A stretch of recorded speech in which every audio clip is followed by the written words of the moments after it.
You know, every day here on the Thom Hartmann Program, Louise and I and our team, Sean, Nate, Shira, Dave, Chase, Sue, Nigel, Ron, we all work to put together the very, very best show we possibly can. And there's an enormous amount of work that goes into the show. And one of the things that comes out of that is a lot of content, a lot of specific information that we go through and we dig out and, we want to share with you. And Sue puts that into our newsletter every week. And I think you will, if you don't already receive our newsletter, it comes in email every day, about an hour after we're off the air, or maybe a couple hours after we're off the air. And Sue goes through and pulls literally every link to every story that we talked about and puts it into the newsletter. It's free. We don't sell a list or anything. You complete safety and security. There's no charge. There's no nothing. Just, plug in your email address over at thomhartmann.com.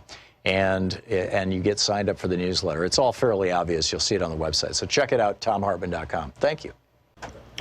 Well, it's our last week. This is your last chance. Today's Monday, but this week is your last chance to help out in this summer, to help out Free Speech TV, to help keep this network on the air, to keep this program in your living room or wherever it may appear in your home. On your computer, on your Apple Watch. I don't know how you're watching this, but here we are. And Free Speech TV puts us up on Dish and on Direct and on Sling and on Hulu and on Apple. And there's a few other places as well that I don't recall, but it's amazing to me, all the different ways that people get this program and call in. And via Free Speech TV. And it's so important for us that we keep this network viable and on the air. So please call now, 877-378-8669, and consider supporting Free Speech TV. It's a nonprofit organization. Nobody's getting rich off Free Speech TV, I can tell you that for sure. And it's to the best of my knowledge, the only genuinely progressive television network that we have in America. And we need a lot more. And we need Free Speech TV to grow. We need them to add shows so that they'll draw more audience, more live programming. We need them to get on more platforms. We need them to have the ability to build out their digital platform that you can also watch Free Speech TV at freespeech.org. And, expanding that. There are so many ways that Free Speech TV can continue to be and expand their role as a vehicle for a progressive message every single day, 7 days a week, 24 hours a day, right here in the United States of America and around the world, frankly, through freespeech.org. And on Dish and Direct, I'm guessing that they throw a signal into Canada and Mexico as well. I know, Sirius XM does. You put a satellite above the United States and it kind of covers the whole thing. And we do get calls from Canada and Mexico from time to time. So this is a big deal. This is a real television network that runs on a budget that's smaller than the budget for 1 hour of programming on MSNBC. And, 3-4 times a year, we come to you for a couple of weeks. And this is the third week. We had to push it out into this third week because in the first 2 weeks, and I think we had Thursday and Friday before that, so we've had 2 weeks and 2 days, we have not yet met half our goals. We're way behind. And, we had a couple of good days last week where we kind of hit a normal daily goal, but we've not even had a single breakout day throughout this entire thing, and I don't know what to do to do it. To get it. I'm reminded of the old National Lampoon cover. Buy this magazine or we'll shoot this dog. Remember that? That's a little extreme. We made a joke about that once. We had Blue, my dog, in the studio, and I put him on my lap, but nobody thought it was funny. I don't know what else to say other than help. We really need your help. If you haven't contributed to Free Speech TV yet, please call now, 877-378-8669. This is the real thing. This is the real fire alarm. We really do need to raise enough money to keep this network on the air. With a $20 gift, there is a new bumper sticker available, and that is, and this is a $20 gift, right, Nate? And the bumper sticker says, Supercalifragilisticexpialidocious sexist Nazi POTUS. Forgive my inability to sing, but you get the point. Yeah, Mary Poppins.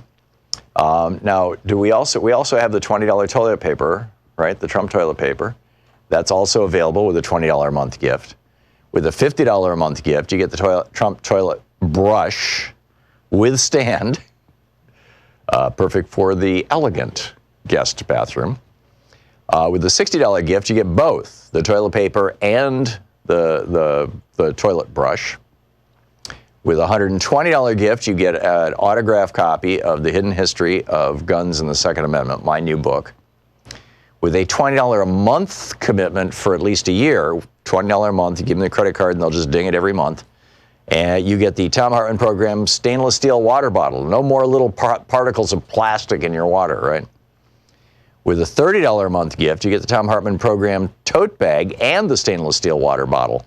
So A, you don't have to use plastic bags anymore, and B, you don't have to drink out of plastic bottles that have us all, frankly, pooping plastic. It sounds gross, but they're finding it in every human. I mean, and it gets into our organs and it clogs things up, and it's like they're really starting to freak out about all this plastic in the environment, the microplastics.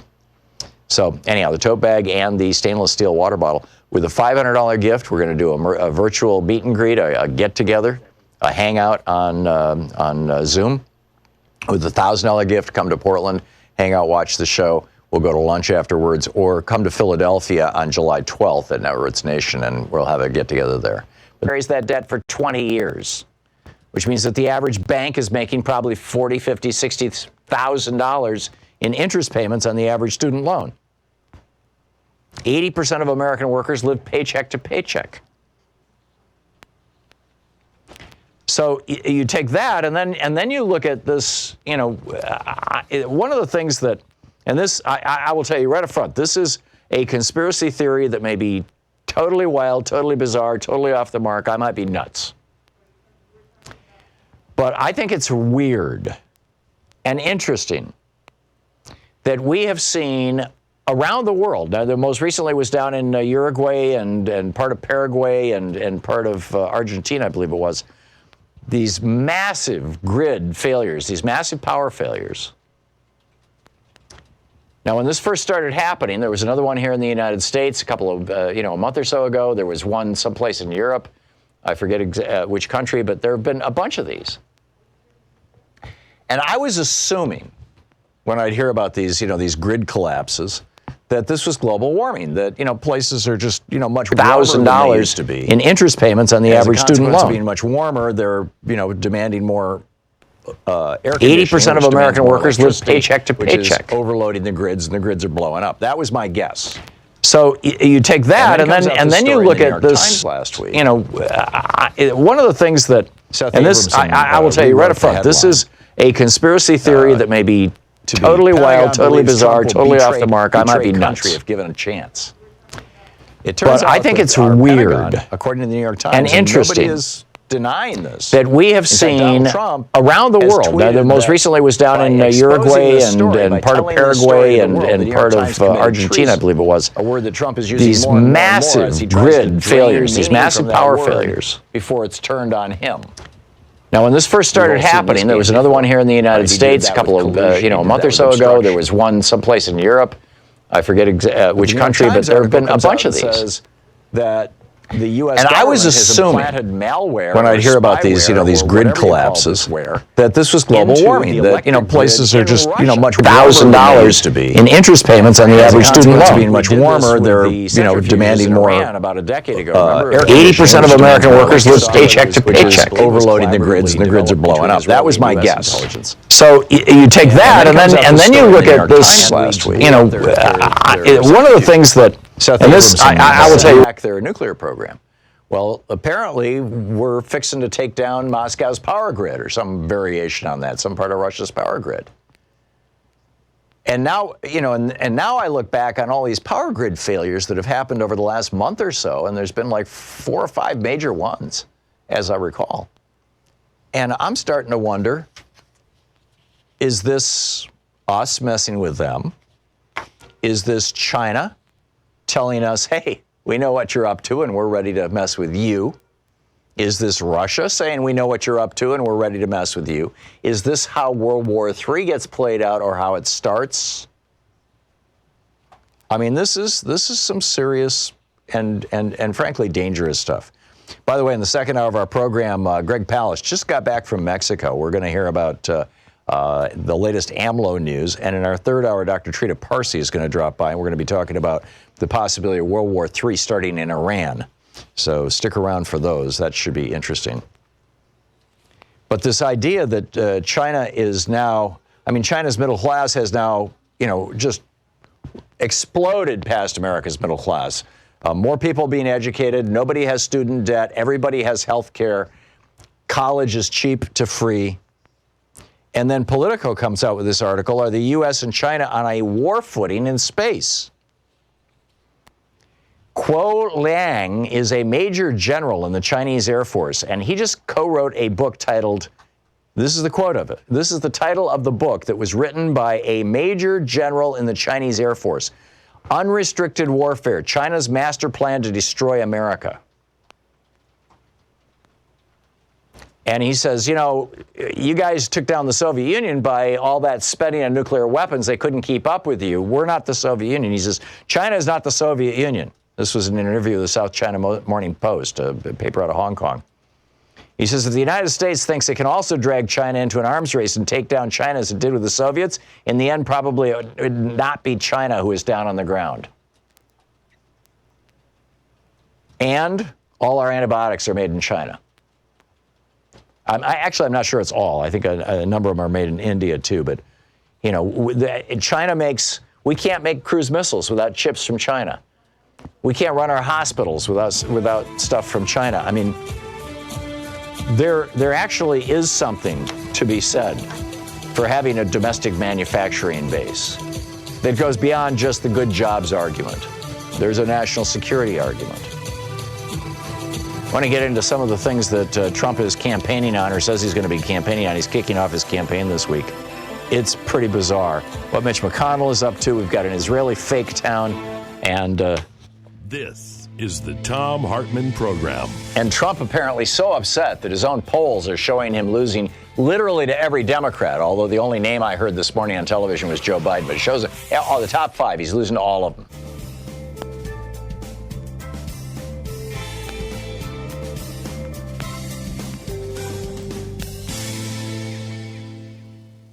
And welcome back. Bill in Sebastian, Florida. Hey, Bill, thanks for watching Free Speech TV. And sorry for the blackout at the top of the show there. We had one of those, human error things, a technical glitch, as they say. Bill, what's on your mind today? Yeah, from what I understand, I saw a segment on, I think it was that Chinese news station, where they had 20 million homes that they couldn't find residents for in China. Right. And I'm just wondering why someone here in this country could not develop... Bill, you just faded out. You still there? Oh, I'm wondering why they can't develop a plan here in this country to start some sort of development like that for low-income and middle-income right. interested home buyers. I mean, it's only a common sense thing to do, and if Trump is such a genius, let him figure that out. Yeah, I completely agree. The fact of the matter is there are more empty homes in the United States than there are homeless people, number one. And number two, part of the problem is that an awful lot of those are actually owned by Chinese or Japanese or Europeans or Russians or whatever. People all over the world who are looking to park money are increasingly parking it in U.S. real estate. But China, the reason China has unoccupied apartments and unoccupied houses is that the government has been running a continuous stimulus program to build their economy out, and part of that stimulus is building infrastructure and housing. And so they'll literally build a city and then slowly populate it. We've got nothing like that. It seems to me that it'd be a great idea for someone to come along and do some sort of. The Section 8 housing isn't working. Yeah, Bill, you're fading away again. You got to keep that microphone near your mouth if you want to talk. Yeah, I can't hear you, Bill. I'm sorry. I'm not sure what's going on with your phone, if it's dying or what. But anyhow, Mike in Richmond, California. Hey, Mike, what's up? Hey, Tom, how are you, buddy? Good. What's up? Hey, listen, I just kind of wanted to let you guys know and kind of complain a little bit about, I stand on my soapbox every day and I complain about this and that, and a lot of people don't want to hear it because their attitude is the lesser of two evils, and that's the way it is, Mike. And it doesn't have to be this way, I worked really hard to get through the apprenticeship program with the Carpenters Union, right after I lost my accounting job after 9/11, and I make really good money, but the problem is I don't bring home good money. I give $500 a week to the feds, right? And then I sit back and I watch the federal government, squander that money. The Republicans complain about abortions and gay rights, and you can't get married if you're gay, and it's like, dude, really, this is where you're spending my money? Yeah. I mean, can't you focus on something that's a little more good for everybody? Yeah. Well, it's not just actually, they're not spending your money. They're spending money that they collected 20 and 30 years ago with a $21 trillion deficit. They're spending borrowed money. Much of it borrowed from China, by the way. Mike, I get it. Thanks a lot for the call, and thanks for sharing your story with us. We'll be back. We're going to get into Trump's campaign in just a minute.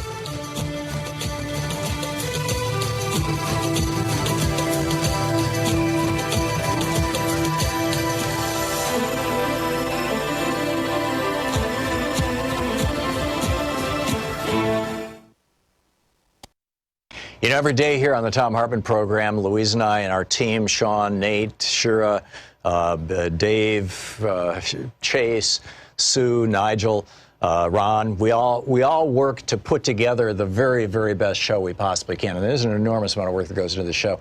And one of the things that comes out of that is a lot of content, a lot of specific information that we go through and we dig out and, we want to share with you. And Sue puts that into our newsletter every week. And I think you will, if you don't already receive our newsletter, it comes in email every day, about an hour after we're off the air, or maybe a couple hours after we're off the air. And Sue goes through and pulls literally every link to every story that we talked about and puts it into the newsletter. It's free. We don't sell the list or anything. You complete safety and security. There's no charge. There's no nothing. Just, plug in your email address over at thomhartmann.com. And you get signed up for the newsletter. It's all fairly obvious. You'll see it on the website. So check it out, thomhartmann.com. Thank you. Want to connect with the show online? You can find the Thom Hartmann Program on Facebook, Twitter, and Instagram.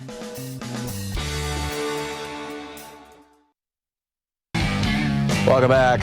Thom Hartmann here with you. We had a poll of our over on our YouTube channel, and the poll was Iran responsible for the attacks on the oil tankers in the Middle East, or is Trump lying? And if so, why? And 4,300 people voted, which is and you can only vote once. I mean, because it throws a cookie at you. So this is actually pretty good for a national poll. 90% of the people who voted said Trump is lying. 5% said yes, Iran is responsible, and 5% said what attacks? Here's some of the comments. Diane Davidson said, "We've seen this movie before, and the world is tired of the U.S. Destabilizing other countries for profit. Young people don't buy this nonsense anymore." Petting says, "There's no way Iran could win a direct conflict with the world's largest military force, and they know it. So why in the world would they provoke the USA?" Johnny T says, "It's very possible Bolton and Pompeo are lying to Trump, and that he actually believes it was Iran. But Iran has no motive, and Saudi Arabia, the UAE, and Israel have tons of motive. That's where I'd start if I were investigating." Player X says Trump lies so much that almost. And by the way, did you see the George Stephanopoulos interview? I mean, it's like Trump lied about everything. It was like almost every sentence out of his mouth was a lie. And when Stephanopoulos tried to correct him, he was like, nope, nope, nope, nope. My lies are the right lies. Anyhow, Trump lies so much that everything that comes out of his mouth, you can immediately assume the opposite is true. Junior says, "I don't believe there's any attacks." DAC says, "I guess people are really that stupid." Iran was caught red-handed on the video. So, Your thoughts on that? I mean, are we on the edge of war with China? Are we on the edge of war with Iran? Trump tweeted, and we will, like I said, we're going to get into this at some depth in the third hour with Trita Parsi. But Trump tweeted 4 different times during the Obama administration that Barack Obama at any minute was going to start a war with Iran because that's what he needed to do to get himself or to get Democrats reelected. And now Trump is trying to get reelected, and he is so underwater that he has fired his pollsters. He doesn't like bad news.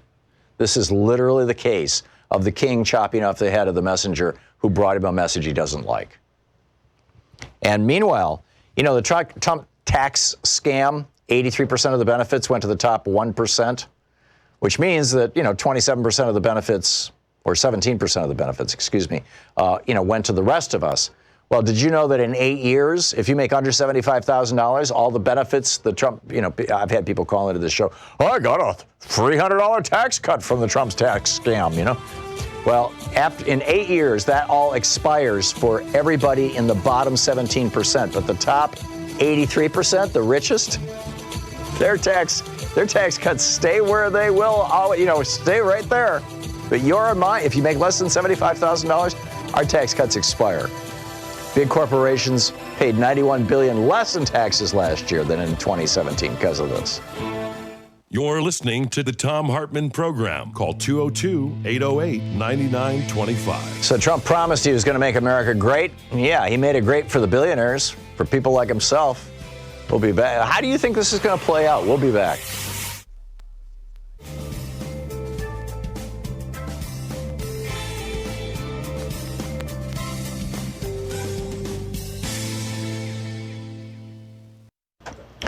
Well, it's our last week. This is your last chance. Today's Monday, but this week is your last chance to help out in this summer, to help out Free Speech TV, to help keep this network on the air, to keep this program in your living room or wherever it may appear in your home, on your computer, on your Apple Watch. I don't know how you're watching this, but here we are.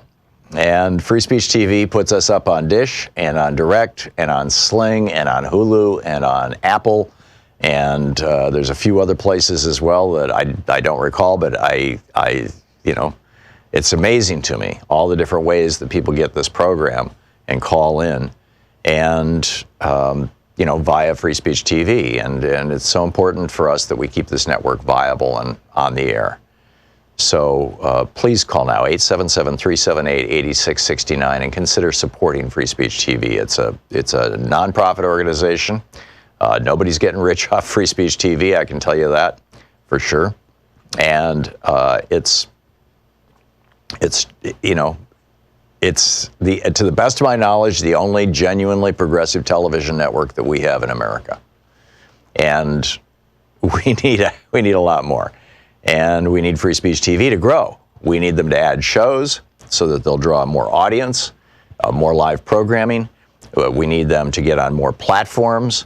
We need them to have the ability to build out their digital platform that you can also watch Free Speech TV at freespeech.org and, expanding that. There are so many ways that Free Speech TV can continue to be and expand their role as a vehicle for a progressive message every single day, 7 days a week, 24 hours a day, right here in the United States of America and around the world, frankly, through freespeech.org. And on Dish and Direct, I'm guessing that they throw a signal into Canada and Mexico as well. I know, Sirius XM does. You put a satellite above the United States and it kind of covers the whole thing.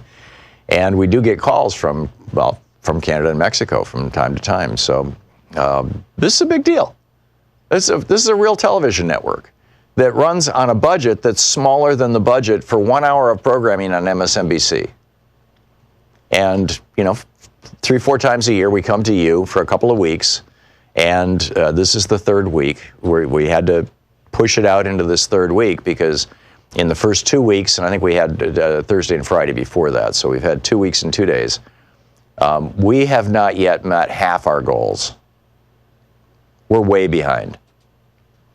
And, we had a couple of good days last week where we kind of hit a normal daily goal, but we've not even had a single breakout day throughout this entire thing, and I don't know what to do to do it. To get it. I'm reminded of the old National Lampoon cover. Buy this magazine or we'll shoot this dog. Remember that? That's a little extreme. We made a joke about that once. We had Blue, my dog, in the studio, and I put him on my lap, but nobody thought it was funny. I don't know what else to say other than help. We really need your help. If you haven't contributed to Free Speech TV yet, please call now, 877-378-8669. This is the real thing. This is the real fire alarm. We really do need to raise enough money to keep this network on the air. With a $20 gift, there is a new bumper sticker available, and that is, and this is a $20 gift, right, Nate? And the bumper sticker says, "Supercalifragilisticexpialidocious sexist Nazi POTUS." Forgive my inability to sing, but you get the point. Mary Poppins. Now, we also have the $20 toilet paper, right? The Trump toilet paper. That's also available with a $20 a month gift. With a $50 a month gift, you get the Trump toilet brush with stand, perfect for the elegant guest bathroom. With the $60 gift, you get both the toilet paper and the toilet brush. With a $120 gift, you get an autographed copy of The Hidden History of Guns and the Second Amendment, my new book. With a $20 a month commitment for at least a year, $20 a month, you give them the credit card and they'll just ding it every month. And you get the Thom Hartmann Program stainless steel water bottle. No more little particles of plastic in your water, right? With a $30 a month gift, you get the Thom Hartmann Program tote bag and the stainless steel water bottle. So A, you don't have to use plastic bags anymore, and B, you don't have to drink out of plastic bottles that have us all, frankly, pooping plastic. It sounds gross, but they're finding it in every human. I mean, it gets into our organs and it clogs things up, and it's like they're really starting to freak out about all this plastic in the environment, the microplastics. So anyhow, the tote bag and the stainless steel water bottle. With a $500 gift, we're going to do a virtual meet and greet, a get-together, a hangout on Zoom. With a $1,000 gift, come to Portland, hang out, watch the show. We'll go to lunch afterwards, or come to Philadelphia on July 12th at Netroots Nation, and we'll have a get-together there. But the bottom line is we need your help. 877-378-8669. Please call now. Please. Want to connect with the show online? You can find the Thom Hartmann Program on Facebook, Twitter, and Instagram.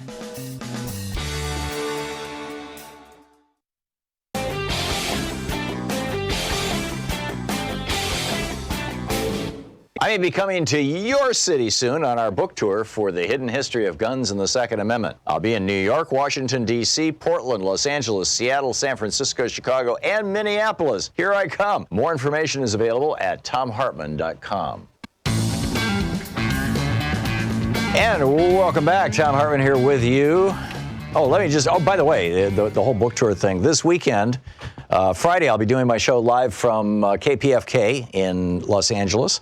And then Saturday at, I think it's 3 in the afternoon, but I could be wrong. Yeah, 3 in the afternoon. It's the KPFK Speakers Series, and Stephanie Miller is going to join me. And I'm going to be talking about my new book, The Hidden History of Guns.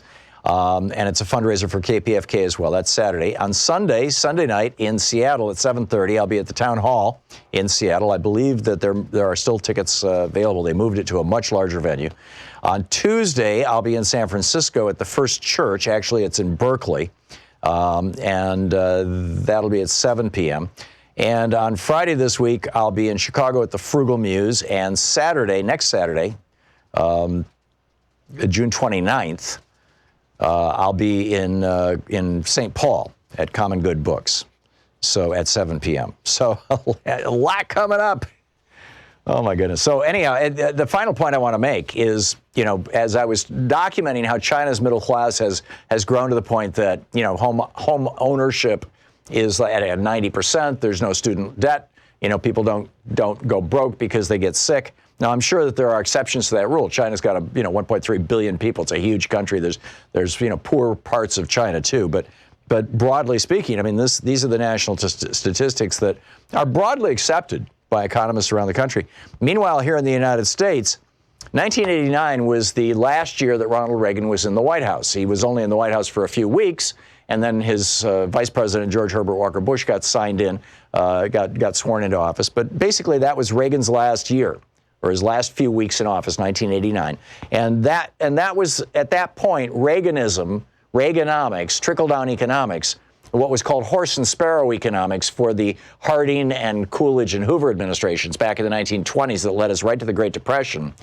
That was reinvented and called trickle-down economics or supply-side economics or Reaganomics. That started in the 80s, and it had really settled in by the end of the Reagan presidency, by the end of that 8 years. So from 1989 to today, the top 1% have gone from having $9 trillion in wealth to having $30 trillion in wealth. They have gained $21 trillion. That's with a T, $21 trillion. Because of these very, very low tax rates, it allows them to just pour money out of their companies into their own pockets. And if they're pouring money out of their companies, they're taking it out of their workers' paychecks and things. And meanwhile, the bottom half of America lost $900 billion. And the bottom 50%, for them, $900 billion is a hell of a lot of money. So that's where we're at. Van in Los Alamitos, California. Hey, Van, what's on your mind today? Well, we're talking about might pay to have. Van, I can't hear you. Can you hear me now?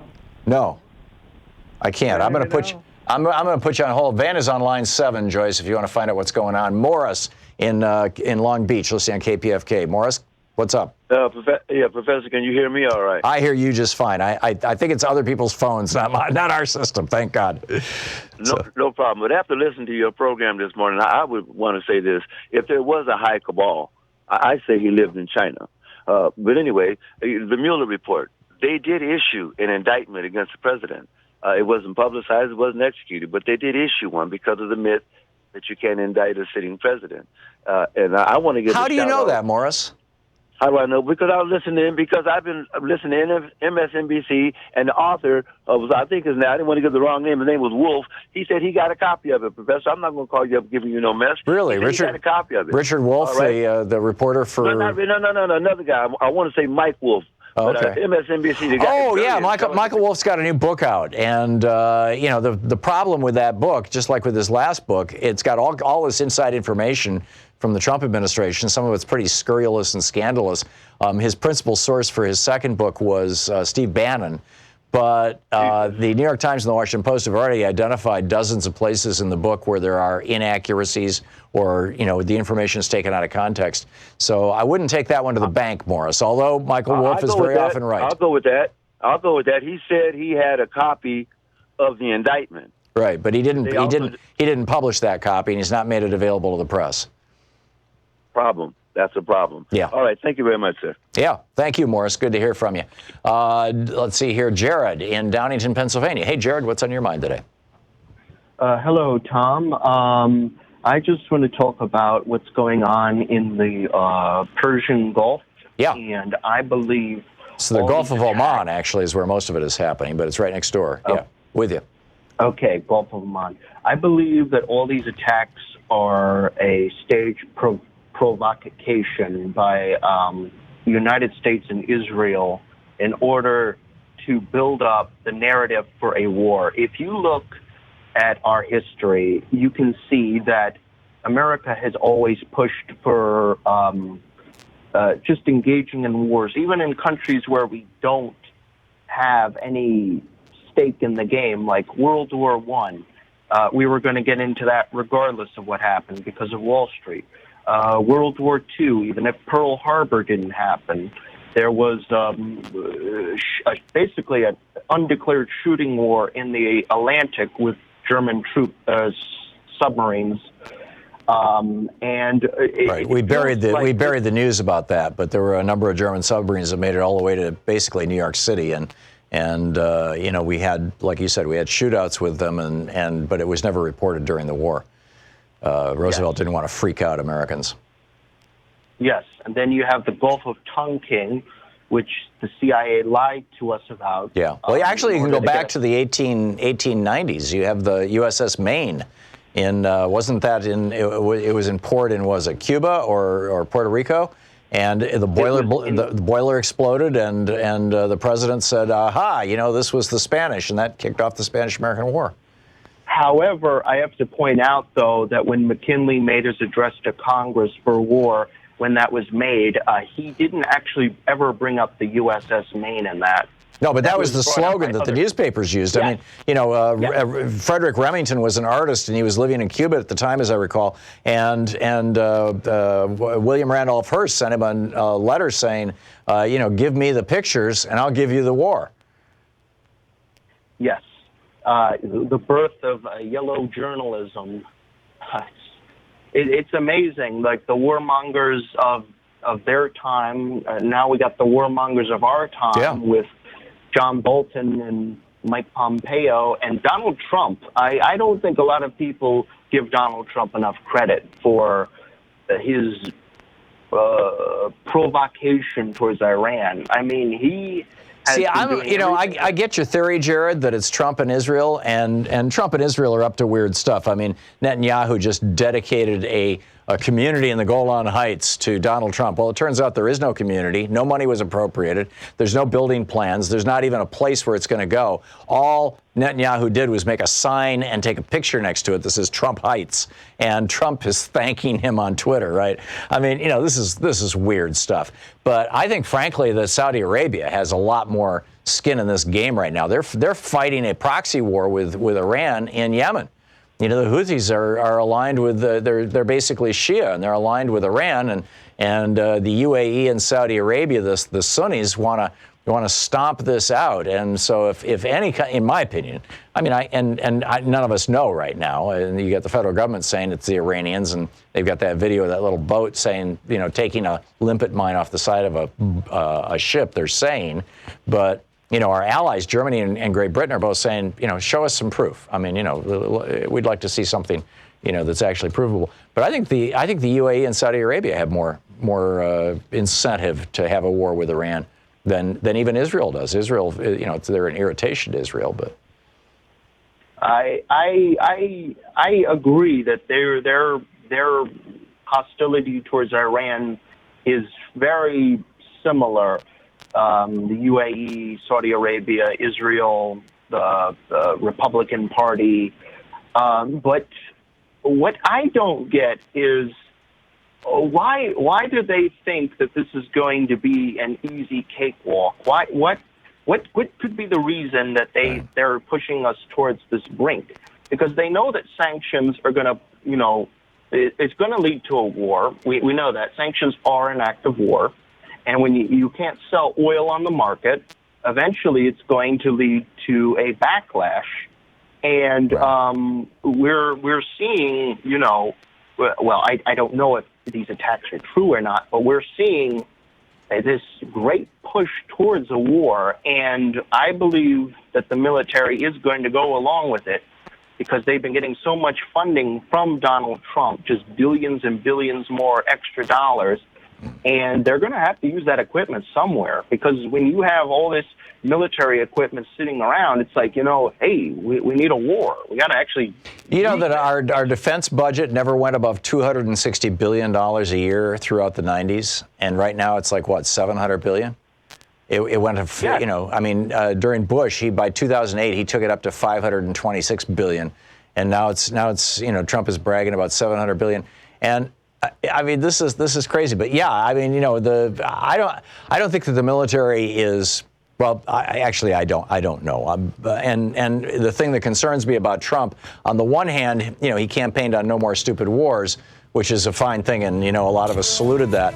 On the other hand, he was convinced that Barack Obama was going to start a war with Iran in order to get himself reelected. He apparently and tweeted this 4 different times. He apparently thinks war with Iran is a way for a sitting president to get reelected. And that concerns me tremendously. But, that also suggests that if he's going to have a war with Iran, he's not going to start it until next year. Jared, thanks for the call. It's a complex subject, and we all need to You're watch listening it. to Thom Hartmann. Visit ThomHartmann.com for audio and video archives. And watch it carefully. Back with more of your calls in just a moment. We'll be right back.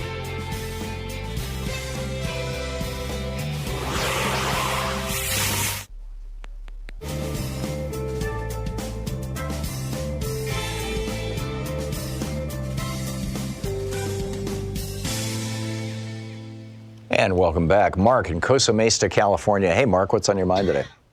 Yes, hi, Tom. It's first time calling, and it's an honor to talk to you. Well, thank you, Mark. I've had something that's been on my mind.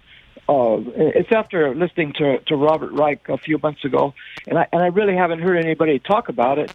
And he said that even just from the there's proof that they have an illegal campaign because of Russia's help with Trump's presidential campaign. So yeah, there's some evidence that had Russia not intervened in the election, that Hillary Clinton would be president. Is that what you're saying? Well, so yes, therefore Trump's an illegitimate president? Yes, if he's declared an illegitimate president, Robert Reich said then we have every right to have the presidency annulled, and so that he would be considered an illegitimate president. Right. I hope I'm not saying things incorrectly. No, I think you're accurately quoting at least the spirit of what Robert Reich said. That clip is floating around the internet, but the problem is that there's no reference to this anywhere in the Constitution. Well, is it something? I mean, it's nothing that could be. It couldn't. They can't act upon it. I don't know how. There's literally no reference to anything like this in the Constitution. The only thing that could be used that's in the Constitution is, and this is frankly how I think the GOP would have played it if Russia had helped Hillary Clinton get elected, for example, is they would immediately, literally the day that she's sworn in, they would be protesting. They would say she's an illegitimate president. Every day there would be protests out in front of the White House. Democrats or Republicans would refuse to cooperate with anybody at the White House on anything. They would start impeachment hearings and say that Hillary Clinton needs to be impeached because she got into power with the help of a foreign government. And they would just be relentless. And within a year or so, she'd probably, the entire administration probably would be taken down. But, the Democrats are not playing it the way the Republicans do. And so here we are. It's kind of hard with McConnell and the Republicans sticking together and then just blocking everything. I get it. There's so many things that Trump does that are so illegal. His daughter shouldn't be able to have a lemonade stand out in front of the White House. But what she's doing, and then him going off to England, he doesn't care about the Queen and about England. He cares about heading over to Scotland and support, playing golf at his golf course. And Ireland too. He made a side trip to Ireland that we all paid for just to play golf at his Irish golf course to promote it. Yeah, it's maddening. And he said, Camp David, we're paying money for Camp David. He said, it's fine, it's interesting for about a half hour off to Morocco and having people pay membership fees so that. They can. Now that actually is mentioned in the Constitution, Mark. It says that the president shall not take emoluments or gifts from foreign governments. And you've got, I think it's 20.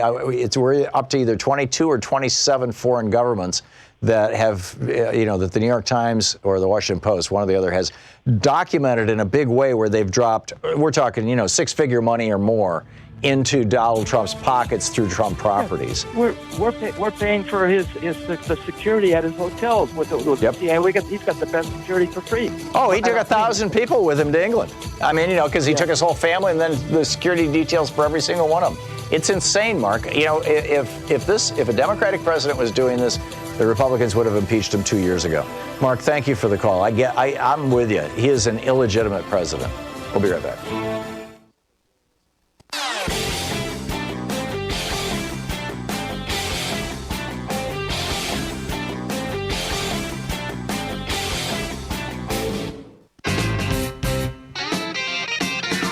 Welcome back. Thom Hartmann here with you. Alan in Crown Point, Indiana. Hey, Alan, what's on your mind today?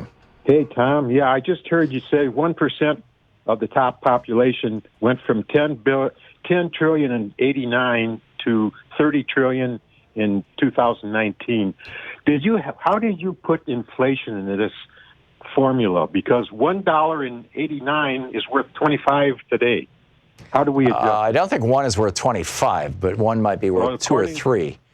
According to the calculation on what I just did on my smartphone, and I was shocked. I didn't believe it either, but maybe I'm wrong. Yeah. I'm not sure. This is from a piece by Jake Johnson over at Common Dreams. It's citing a study that was issued by the People's Policy Project.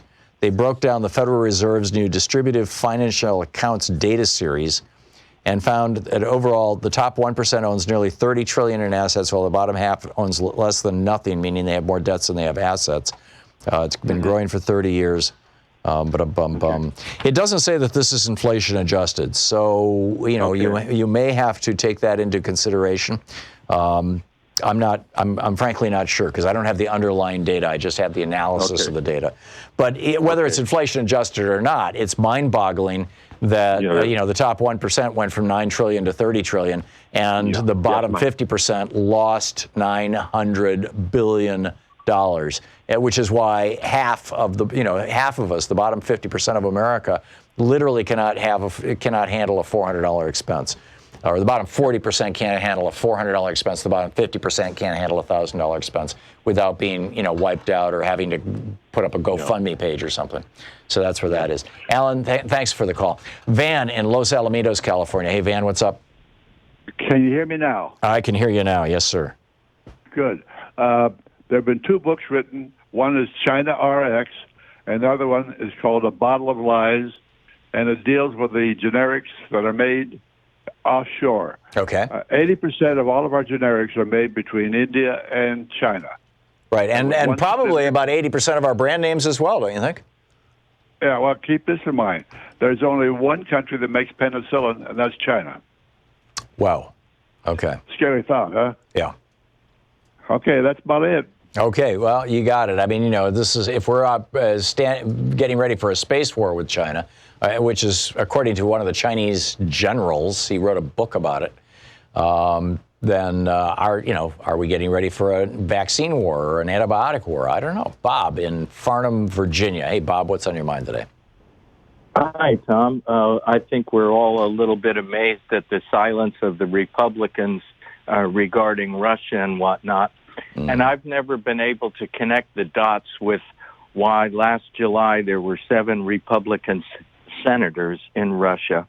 For the 4th of July, right? Yeah, and then Oleg Deripaska, who was on the sanction list, they get lifted. Trump imposes tariffs on imported aluminum, and now he's opening an aluminum plant in Kentucky. To help Mitch McConnell get reelected, yep. Yeah, I just wanted to hear your thoughts on that, and I'm kind of surprised there's no more talk about it. I don't think it's so much Russia as it is international billionaires. I mean, it's like the billionaires have figured out that Donald Trump is their guy. Even if he's a grifter and a phony billionaire, at least he pretends to be one. And he certainly acts in the interests of the billionaire class.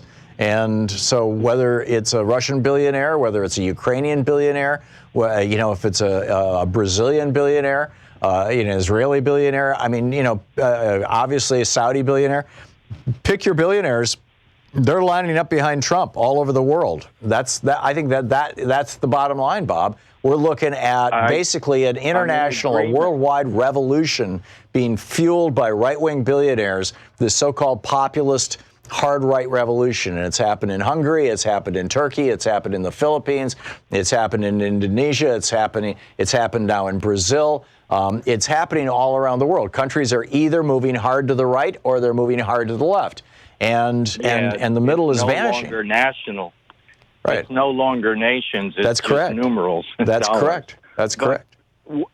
What do you think was? I never heard of a reason why the senators were there. Do you know? I do not know to this day why 7 Republican senators decided to celebrate the 4th of July in Moscow instead of in Washington, D.C. I don't know. And again, if this had been Democrats, the Republicans would have been all over it like butter on toast. I mean, it's just incredible.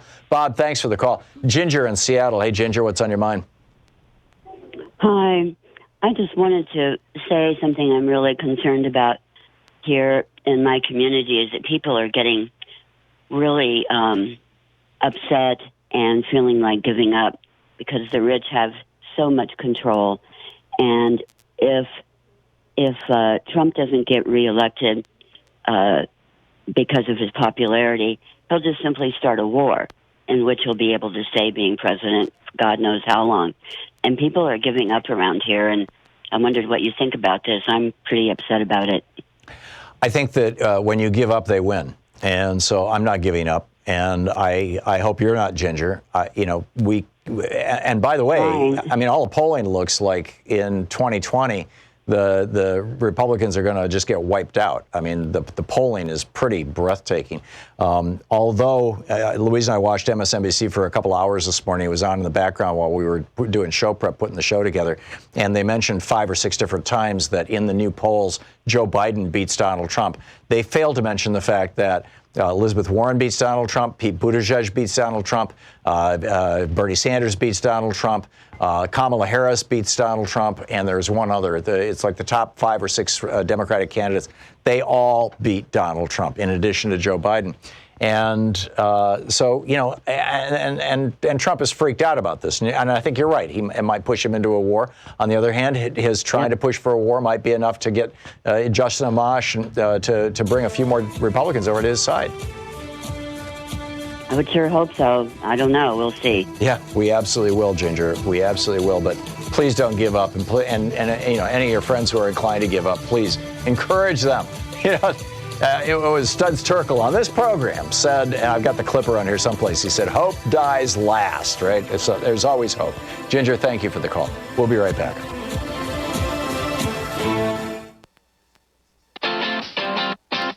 You're listening to Thom Hartmann.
Well, it's our last week. This is your last chance. Today's Monday, but this week is your last chance to help out in this summer, to help out Free Speech TV, to help keep this network on the air, to keep this program in your living room or wherever it may appear in your home, on your computer, on your Apple Watch. I don't know how you're watching this, but here we are. And Free Speech TV puts us up on Dish and on Direct and on Sling and on Hulu and on Apple. And there's a few other places as well that I don't recall, but it's amazing to me, all the different ways that people get this program and call in and, via Free Speech TV. And it's so important for us that we keep this network viable and on the air. So please call now, 877-378-8669, and consider supporting Free Speech TV. It's a nonprofit organization. Nobody's getting rich off Free Speech TV, I can tell you that for sure. And it's to the best of my knowledge, the only genuinely progressive television network that we have in America. And we need a lot more. And we need Free Speech TV to grow. We need them to add shows so that they'll draw more audience, more live programming.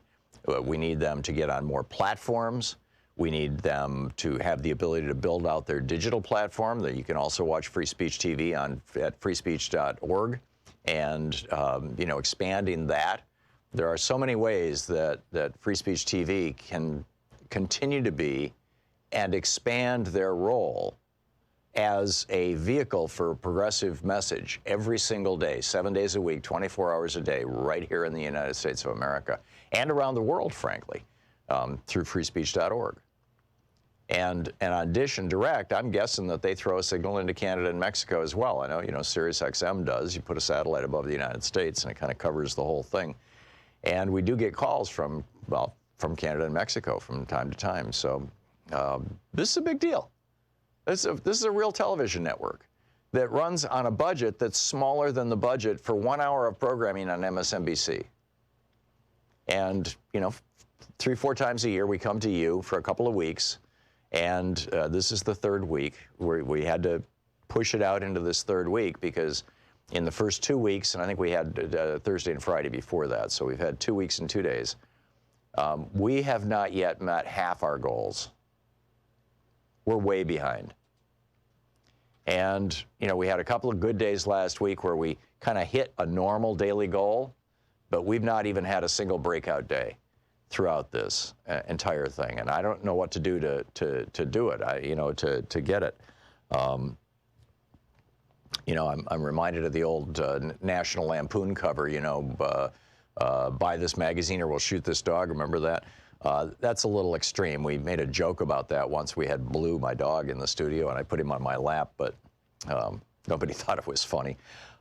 I don't know what else to say other than help. We really need your help. If you haven't contributed to Free Speech TV yet, please call now, 877-378-8669. This is the real thing. This is the real fire alarm. We really do need to raise enough money to keep this network on the air. With a $20 gift, there is a new bumper sticker available, and that is, and this is a $20 gift, right, Nate? And the bumper sticker says, supercalifragilisticexpialidocious sexist Nazi POTUS. Forgive my inability to sing, but you get the point. Yeah, Mary Poppins. Now, we also have the $20 toilet paper, right? The Trump toilet paper. That's also available with a $20 a month gift. With a $50 a month gift, you get the Trump toilet brush with stand, perfect for the elegant guest bathroom. With the $60 gift, you get both the toilet paper and the toilet brush. With a $120 gift, you get an autographed copy of The Hidden History of Guns and the Second Amendment, my new book. With a $20 a month commitment for at least a year, $20 a month, you give them the credit card and they'll just ding it every month. And you get the Thom Hartmann Program stainless steel water bottle. No more little particles of plastic in your water, right?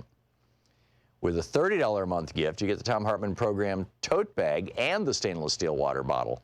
So A, you don't have to use plastic bags anymore, and B, you don't have to drink out of plastic bottles that have us all, frankly, pooping plastic. It sounds gross, but they're finding it in every human. I mean, it gets into our organs and it clogs things up, and it's like they're really starting to freak out about all this plastic in the environment, the microplastics. So anyhow, the tote bag and the stainless steel water bottle. With a $500 gift, we're going to do a virtual meet and greet, a get-together, a hangout on Zoom. With a $1,000 gift, come to Portland, hang out, watch the show. We'll go to lunch afterwards, or come to Philadelphia on July 12th at Netroots Nation, and we'll have a get-together there. But the bottom line is we need your help. 877-378-8669. Please call now. Please. Every day here on the Thom Hartmann Program, Louise and I and our team, Sean, Nate, Shira, Dave, Chase, Sue, Nigel, Ron, we all work to put together the very, very best show we possibly can. And there's an enormous amount of work that goes into the show. And one of the things that comes out of that is a lot of content, a lot of specific information that we go through and we dig out and, we want to share with you.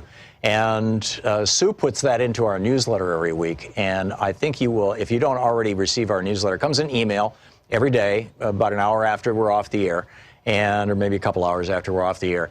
And Sue goes through and pulls literally every link to every story that we talked about and puts it into the newsletter. It's free. We don't sell a list or anything. Complete safety and security. There's no charge. There's no nothing. Just, plug in your email address over at thomhartmann.com. and you get signed up for the newsletter. It's all fairly obvious. You'll see it on the website. So check it out, ThomHartmann.com. Thank you. Want to connect with the show online? You can find the Thom Hartmann Program on Facebook, Twitter, and Instagram. Russians learned of Page's involvement in the Trump campaign. The excitement was palpable. It's the Mueller report.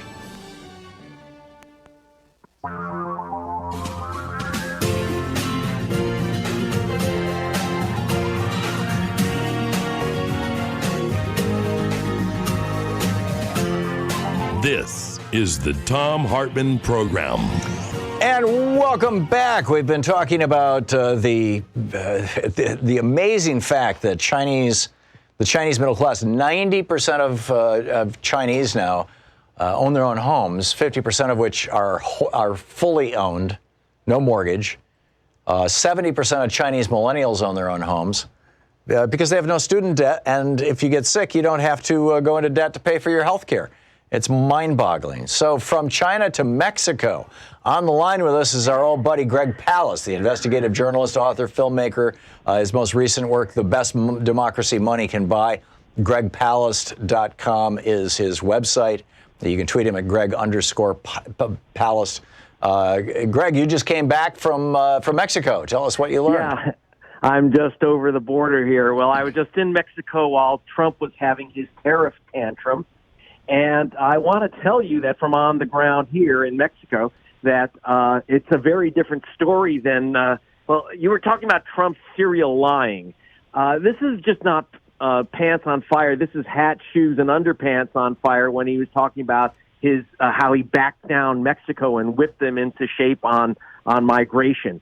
One lie after another. The U.S. had one single top demand, and that was that Mexico name itself a safe third country asylum. That means that if someone's coming from Honduras, they can only seek asylum in Mexico, but not in the U.S. It can't be a transit country. It can only be a destination country. Right. And now the president of Mexico, who we call the Bernie Sanders of Mexico, AMLO, I've known him a long time, has said, no way that's going to happen because they aren't safe here. There's gangsters here that are preying on these people. They aren't safe. Right. And so he won that, and he won AMLO, the Mexican president, won what he wanted, which is to restore. Trump agreed to restore aid, by the way. This is very quiet. Aid to Central America, which he'd cut off. He said cutting off the aid was causing this 100,000 a month mass migration through Mexico to the U.S. border. Right. And they said the only way to stop this is development. You know that Mexico, when its economy boomed, that we had an out-migration of 2 million undocumented Mexican citizens go back to Mexico in the past 10 years because of the economic boom in Mexico. That's right. That's what will bring people back. In fact, I thought during the majority of Obama's administration, there were more people leaving the United States. More Mexicans leaving the United States, going back to Mexico. The net inflow numbers were almost entirely Central Americans rather than Mexicans. Yeah, 2 million more went back to Mexico. Now, AMLO. Now, even the conservative papers there, and I was with the group of there was the annual meeting of the big group of Mexican journalists and I was with all of them, right, left, and center. They all said, Mexico Ghana. Mexico won. Mexico beat the hell out of Trump on this one. Not only backed him down on the tariffs, but on several policies. So Trump made up stuff. Well, Pence put out a tweet that said that Mexico has agreed to accept all, and he put in capital letters, all migrants going through Mexico to the U.S. No, Mexico agreed to accept another 20,000, give them housing, education, and guarantee them jobs. 20,000, that's 2 weeks of migration, 20,000 families. And that he did on a humanitarian basis because he said the splitting up of families in the U.S. he called a crime against humanity, and he wasn't going to allow it. He said, we're stand by. We will accept some people back so they're not torn apart. We also have Trump tweeting and Pence tweeting that 6,000 troops were being sent to the Guatemalan border, the National Guard, by AMLO, and that was because, Trump just twisted his arm. No, that was announced weeks ago. They hadn't gotten there yet because they didn't have a National Guard until this month, by the way. And so now they're going there, and they are going there not because of Trump. This was announced well before Trump's tariff tantrum. They're going there, Tom, because they are trying to protect the migrants who are being murdered, raped, robbed by what they call the polleros. They're arresting them, these coyotes en masse who are preying upon the migrants. And, yeah, they're trying to reduce that flow because about 120,000 Hondurans and Salvadorans are crossing Guatemala into Mexico every month. And even for Mexicans who are very sympathetic, that's just way too much. So they have to slow down the flow. This has nothing to do with Trump. And, it's ridiculous. He just had a tantrum, completely backed down. Now he has to give aid to Central America, which will be pretty much matched and directed by Mexico. The great socialist president of Mexico just simply won the whole. He just ate Trump's lunch. So So Greg, one of the points that I've been making on this program for a long time is that I don't consider these people migrants. I consider them refugees. Some of them are climate refugees. The climate is changing in that part of Central America as it is at mid-latitudes all around the world, or at equatorial latitudes all around the world. Crops are failing, storms are getting worse, drought is intensifying. So some of them are climate change refugees, and then the climate change is throwing people into the cities, people who don't have work, and so that exacerbates crime. Crime leads to gangs, and so I see all of this as symptomatic of climate change in some way. I don't know if it's 10% of it is caused by climate change or 90% of it is caused by climate change, but whatever, and I'd love to know if you know what that number is, A, and B, why don't we refer to these people as refugees? Or am I missing something here? Well, two things. One, in Mexico, they're called refugees. That's why there's such great sympathy for the people coming from Honduras and Salvador and Guatemala. What's happening is that there is massive deforestation, which is one of the things that leads to climate change. And then, so the deforestation has meant less rainfall and the loss of much of the growing season. You have to understand these are campesinos who, again, forced into the cities, no work. They're preyed on by gangs. You either join or die, and that's why they want to leave. Yes, they are refugees, and it's understood that way. My family was a refugee family, and that's how we got to the United States. Grandma Palace came in illegally, and that's why I'm here talking to you. Okay, and so we are a nation of immigrants, but again, from Mexico's view, there's no question that you've got Trump's tariff tantrum was a disaster. Was threatening disaster for Mexico and the United States. Robert Lighthizer, who is the U.S. trade representative, basically told Trump that he was about to commit suicide over this because this was going to sink the new NAFTA, the U.S. Mexico-Canada new trade agreement, because the Mexican Congress wasn't going to vote to authorize a treaty with a guy who can't be trusted, who next week can just say, "No, I'm ripping up this treaty." Right. And Lighthizer, actually, he used to come on this program. I agree with his trade positions by and large. And AMLO likes Lighthizer, and he's saying, let's do something about environmental, regulations and labor protections and things like this. Like you said, AMLO, the new president of Mexico, is the Bernie Sanders of Mexico. And Lighthizer, he's not a crazy Trumpy. He's a guy who understands trade. Yeah, but so what's happened is that internally, like Peter Navarro, who is an advisor to Trump, right. And so he's competing for Trump's attention. So he said, "Oh, this was a brilliant idea," but it's undermining the U.S. trade representative. This is a complete disaster that he's done this, and that damage can't be undone because now Trump is seen as a guy you simply can't trust. And by the way, China was applauding this. Who is in the course of trade war with the U.S. and they are trade cheats in China. Yeah. And she is saying, "Well, you see, you can't cut a deal with this orange stain baby. You can't do it." But it's the fact that we are being lied to we've gotten so used to it, Tom. Well, and beyond that, the media is not calling him out. I mean, where's the media saying Trump is lying about Mexico?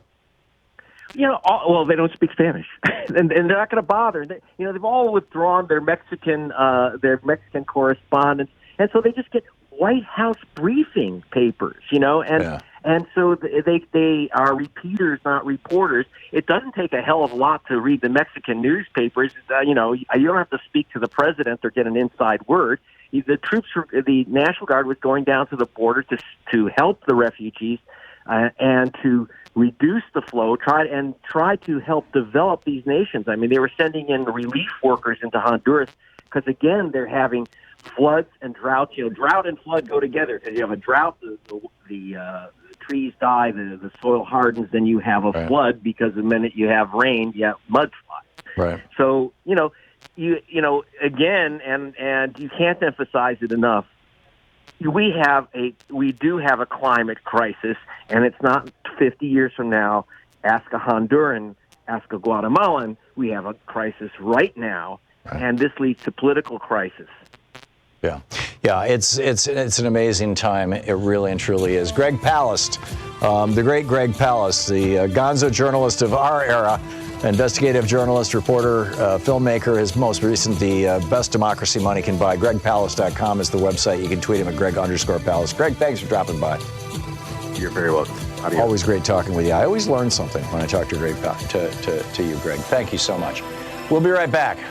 Boy, a lot on our plate. We'll catch up right after the break. This is the Thom Hartmann Program. And just an FYI, Dr. Trita Parsi will be with us in the third hour. We're going to be talking Iran in a little more depth. Stick around. We'll be right back.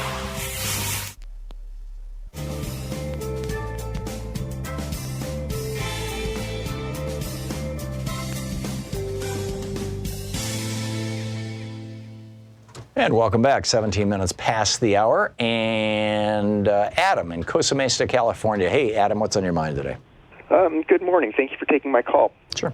I wanted to say the most damaging thing to the progressive movement is the championing of anti-Second Amendment rhetoric and the banning of guns as a Democratic Party litmus test that millions of voters who otherwise share economic kinship with most Democratic voters, NASCAR Nation in the South, rural areas, millions of voters who would permanently economically benefit from progressive policies, which Bernie Sanders had this right in 2016 before he changed his position heading into South Carolina.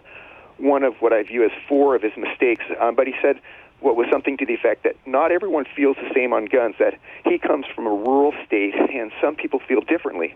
But there are a handful of areas where a majority of Americans agree, and that's where the focus on gun legislation ought to be. And so what I'm saying is that... Adam, I don't understand why you're pulling up this straw man argument. I don't know of a single Democrat who is talking about banning guns. Do you? Can you name one? Well... Just name one. I'll say this. There is one Democrat. Not even necessarily running for president. Just one Democrat who's in the House and the Senate. Yeah, sorry. Let me re-ask that question. Can you name a single Democrat that would not be for banning guns? Yeah, all of them. There is literally the Democratic Party has never been in favor of banning guns, and I don't know of any Democratic candidates who are in favor of banning guns, Adam. I mean, there's legislation. There's legislation. Politicians are interested in banning guns. Banning guns, all guns. No, there's nobody. Nobody. I mean, this is, Adam. This is BS propaganda that the NRA and let me make my point then. And frightened white people have been putting out ever since Obama became president, and it's a lie. There are no Democrats who are talking about banning guns. I just wrote a book about gun control. I'm not saying that we should ban guns. I saw you talk about that, and I agree with you almost 100% of the time. I happen to think this is a strategic error. I agree that gun violence is a serious issue, has to be addressed. What I'm saying is that in this era of polarity and close elections all over the nation, Adam, it sounds to me like you're reading from an NRA press release. It is, the simple fact of the matter is that there are no Democrats who are talking about banning guns. Period. Full stop. And enough of the NRA stuff. Tim in Beaverton, Oregon. Hey, Tim, what's up? Yeah, you know, I was listening to your. I see it in a personal level in my neighborhood. American debt and Chinese equity. Right. A guy named George moved into our neighborhood about 8 years ago. Chinese. He had his parents come over. He and his wife came over from China with a good education. They went to nursing school. They worked their rear ends off. They worked more than 40 hours a week. They bought the house across the street. They built equity in it, and then they started a family. And then, and directly 2 houses down from them. Good neighbor of mine. He has good credit, wonderful job though. He grew up in the U.S. He took a loan out to go on vacation with his family. You see what I mean? Yeah. You think about this is in my neighborhood. And how much of this is evident across the country? He literally makes about 80 or 90 grand a year. If he lost his job tomorrow, they would be out in the street. Well, that's if he's making 80 or 90 grand a year and he'd be out on the street if he lost his job, then he's got some really bad financial planning issues. Well, no, he's got good credit and he's got equity in the house. No, but I mean, he's living beyond his means, is my point. Right, exactly, and that's a characteristic of so many people. But generally, immigrants don't. I mean, this isn't just a China story. Right. This is an immigrant story thing. Absolutely, and so, you know, they're in a position where they're starting a family because they have equity and everything. Right. And they're debt-free almost. Yeah, you know what I mean? yeah. No, you nailed it, Tim. You nailed it. Thanks a lot for sharing the story with us. I appreciate it. It's 21 minutes and change past the hour. We'll be right back.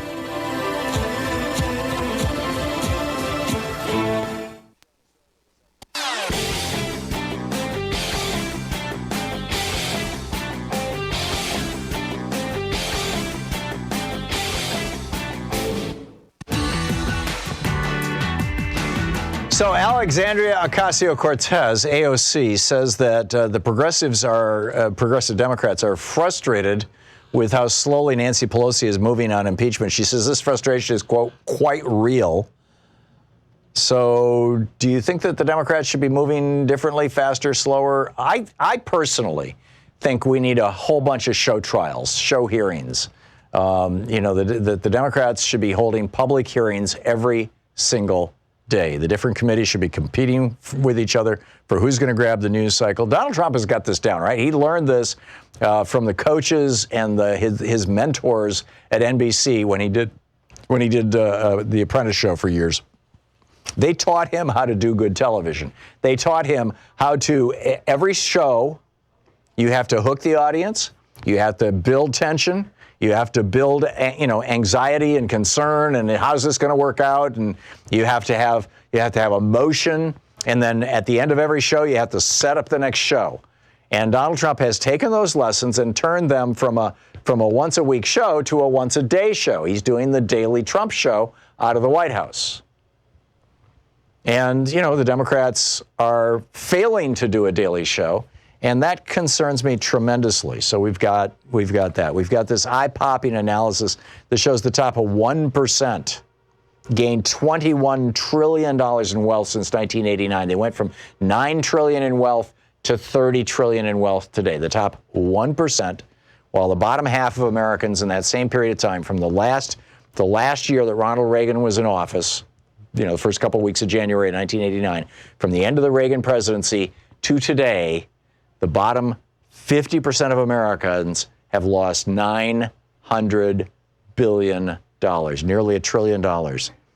And, we're wiped out. We're underwater and all that sort of thing.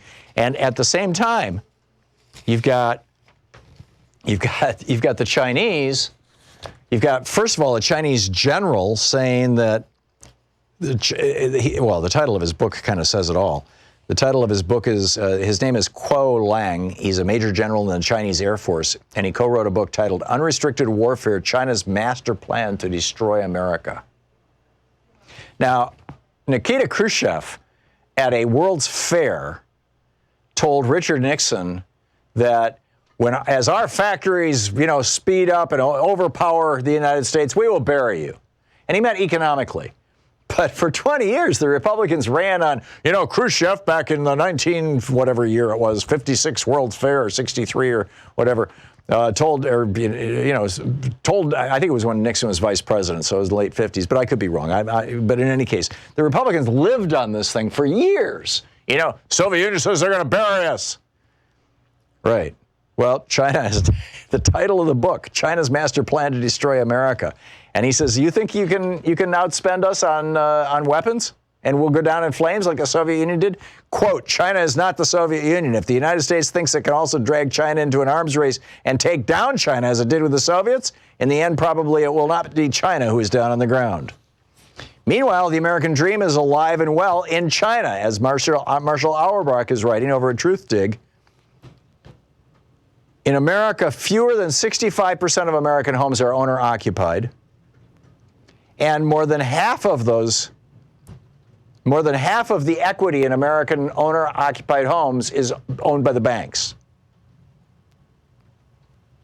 Whereas in China, 90% of families can afford to own their own homes. 90% of families in the country, in China, this is from Forbes magazine, 90% of families in China own their own homes, giving China one of the highest home ownership rates in the world. 80% of those homes are owned outright, without mortgages or other liens. The Chinese way is to save your money, and then buy what you want. Home, car, whatever it be. On top of this, north of 20% of urban households in China own more than one home. They've got a country home as well as a city home. 70% of Chinese millennials, ages 19 to 36, already own their own homes. 70%. Whereas in the United States, the average student, the average millennial, has $37,000 in student debt. Rather than owning a home, they own a student loan. Well, that doesn't happen in China, because in China, you can go to college for free or for cheap. And a lot of millennials and a lot of Americans are having a tough time because they're paying medical bills in China. They've got a single-payer healthcare system that's pretty much based on Canada's. 80% of American workers are living paycheck to paycheck. 60% of U.S. millennials couldn't cover $500 if a bill came up. Whereas in China, there is no student debt. There are no health care poverty cases. They don't have to use GoFundMe if you get sick. And transportation, public transportation is cheap, fast, efficient, and ubiquitous. You're listening to the Thom Hartmann Program. Call 202-808-9925. And finally, this household debt. In America, the average family owes 136% more than they own. In Chinese, the average family owes 17% of what they own.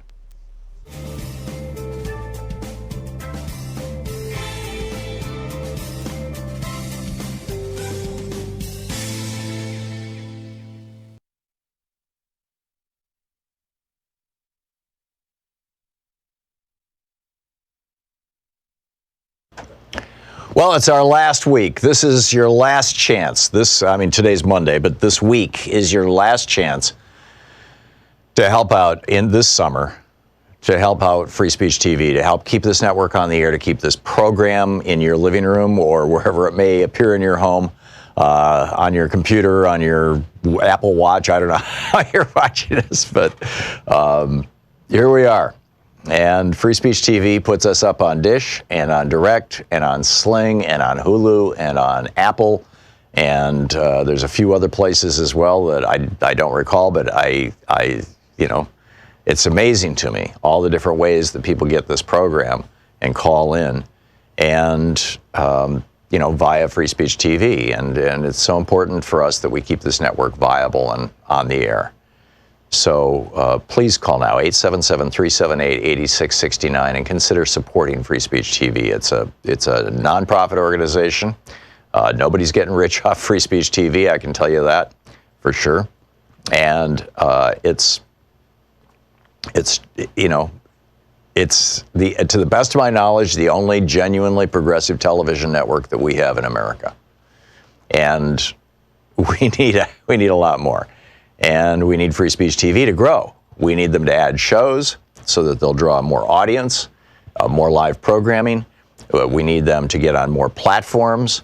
We need them to have the ability to build out their digital platform that you can also watch Free Speech TV at freespeech.org and expanding that.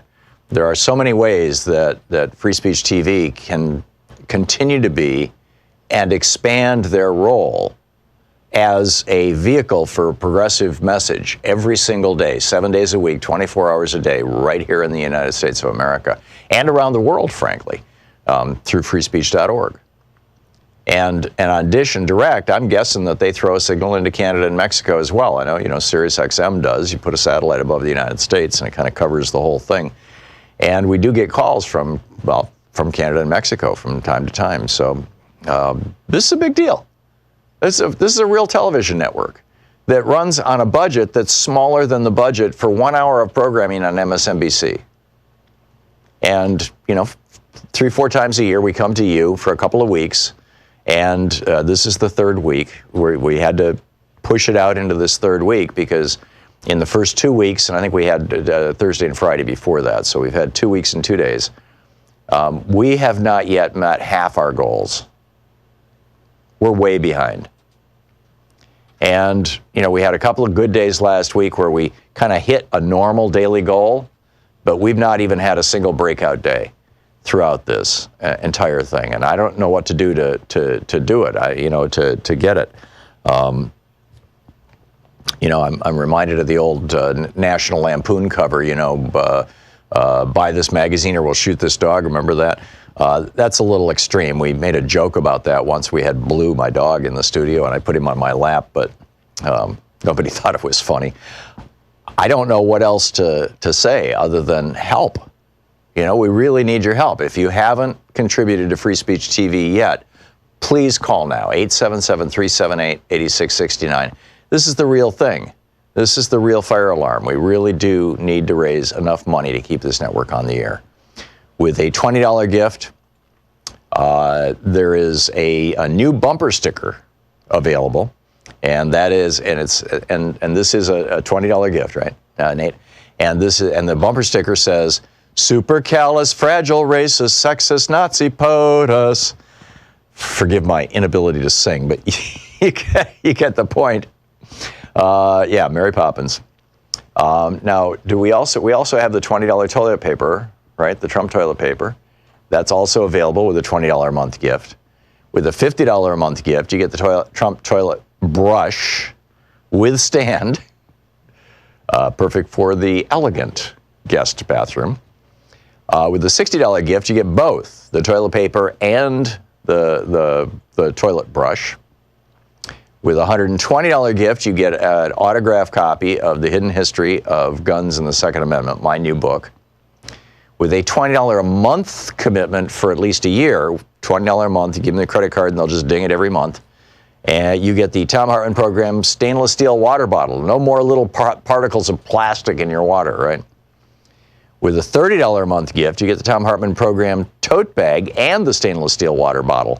So A, you don't have to use plastic bags anymore, and B, you don't have to drink out of plastic bottles that have us all, frankly, pooping plastic. It sounds gross, but they're finding it in every human. I mean, it gets into our organs and it clogs things up, and it's like they're really starting to freak out about all this plastic in the environment, the microplastics. So anyhow, the tote bag and the stainless steel water bottle. With a $500 gift, we're going to do a virtual meet and greet, a get-together, a hangout on Zoom. With a $1,000 gift, come to Portland, hang out, watch the show. We'll go to lunch afterwards, or come to Philadelphia on July 12th at Netroots Nation, and we'll have a get-together there. But the bottom line is we need your help. 877-378-8669. Please call now. Please. Want to connect with the show online? You can find the Thom Hartmann Program on Facebook, Twitter, and Instagram. I may be coming to your city soon on our book tour for The Hidden History of Guns and the Second Amendment. I'll be in New York, Washington, D.C., Portland, Los Angeles, Seattle, San Francisco, Chicago, and Minneapolis. Here I come. More information is available at thomhartmann.com.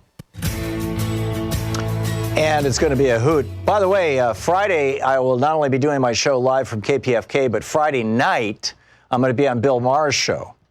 So if you want tickets for that, you can go over to HBO and get those. So Friday night's going to be a lot of fun. I'm really looking forward to that. I love Bill's show, and he's a great guy, and it's always great fun. And then Saturday, we're doing a fundraiser for KPFK. It's the speaker series, the KPFK speaker series. I'll be in Los Angeles talking about my book, The Guns and the Hidden History of Guns and the Second Amendment. Sunday, 7:30 p.m. Seattle at Town Hall. Tuesday, the 25th of June in Berkeley at the First Church. Friday, June 28th in Chicago in Darien, Illinois at Frugal Muse Bookstore. Saturday the 29th, a week from this coming weekend, I'll be in Minneapolis, in St. Paul at Common Good Books at 7 p.m. So that's what's coming up. And the Bill Maher part in particular, I don't know if they still have tickets available for this week's show, but you can apply for them online over at HBO's website. So just, heads up on all that kind of stuff. Just a quick summary of some news things that are catching my eye. Number one, the Supreme Court said that that Virginia cannot maintain these highly gerrymandered districts that keep Republicans in power, even though the majority of the elections are won by Democrats. So they knocked that down. The Supreme Court also left intact a rule that says that you can be prosecuted by both state and federal governments, which always seemed to me like it was a violation of double jeopardy, but the Supreme Court says it's not. And the reason that's relevant is because if Trump issues pardons on the Russia stuff, there are still a lot of states that may be able to prosecute both him and other members of the Trump crime family and the people associated with them. And meanwhile, the Democrats, because every one of the hearings that they wanted to hold, they were going to have Ivanka come in, they were going to have Jared come in, they were going to have, this, that, the other thing. And all these people are saying executive privilege. I won't come executive privilege. And this could take 2 years to litigate, right? So now they're saying, okay, well, let's get people like Chris Christie. He was on the transition team, but he never served in the White House. He can't claim executive privilege. So, which I think is a brilliant strategy. So we'll see how this plays out and, where it's going and all that kind of stuff.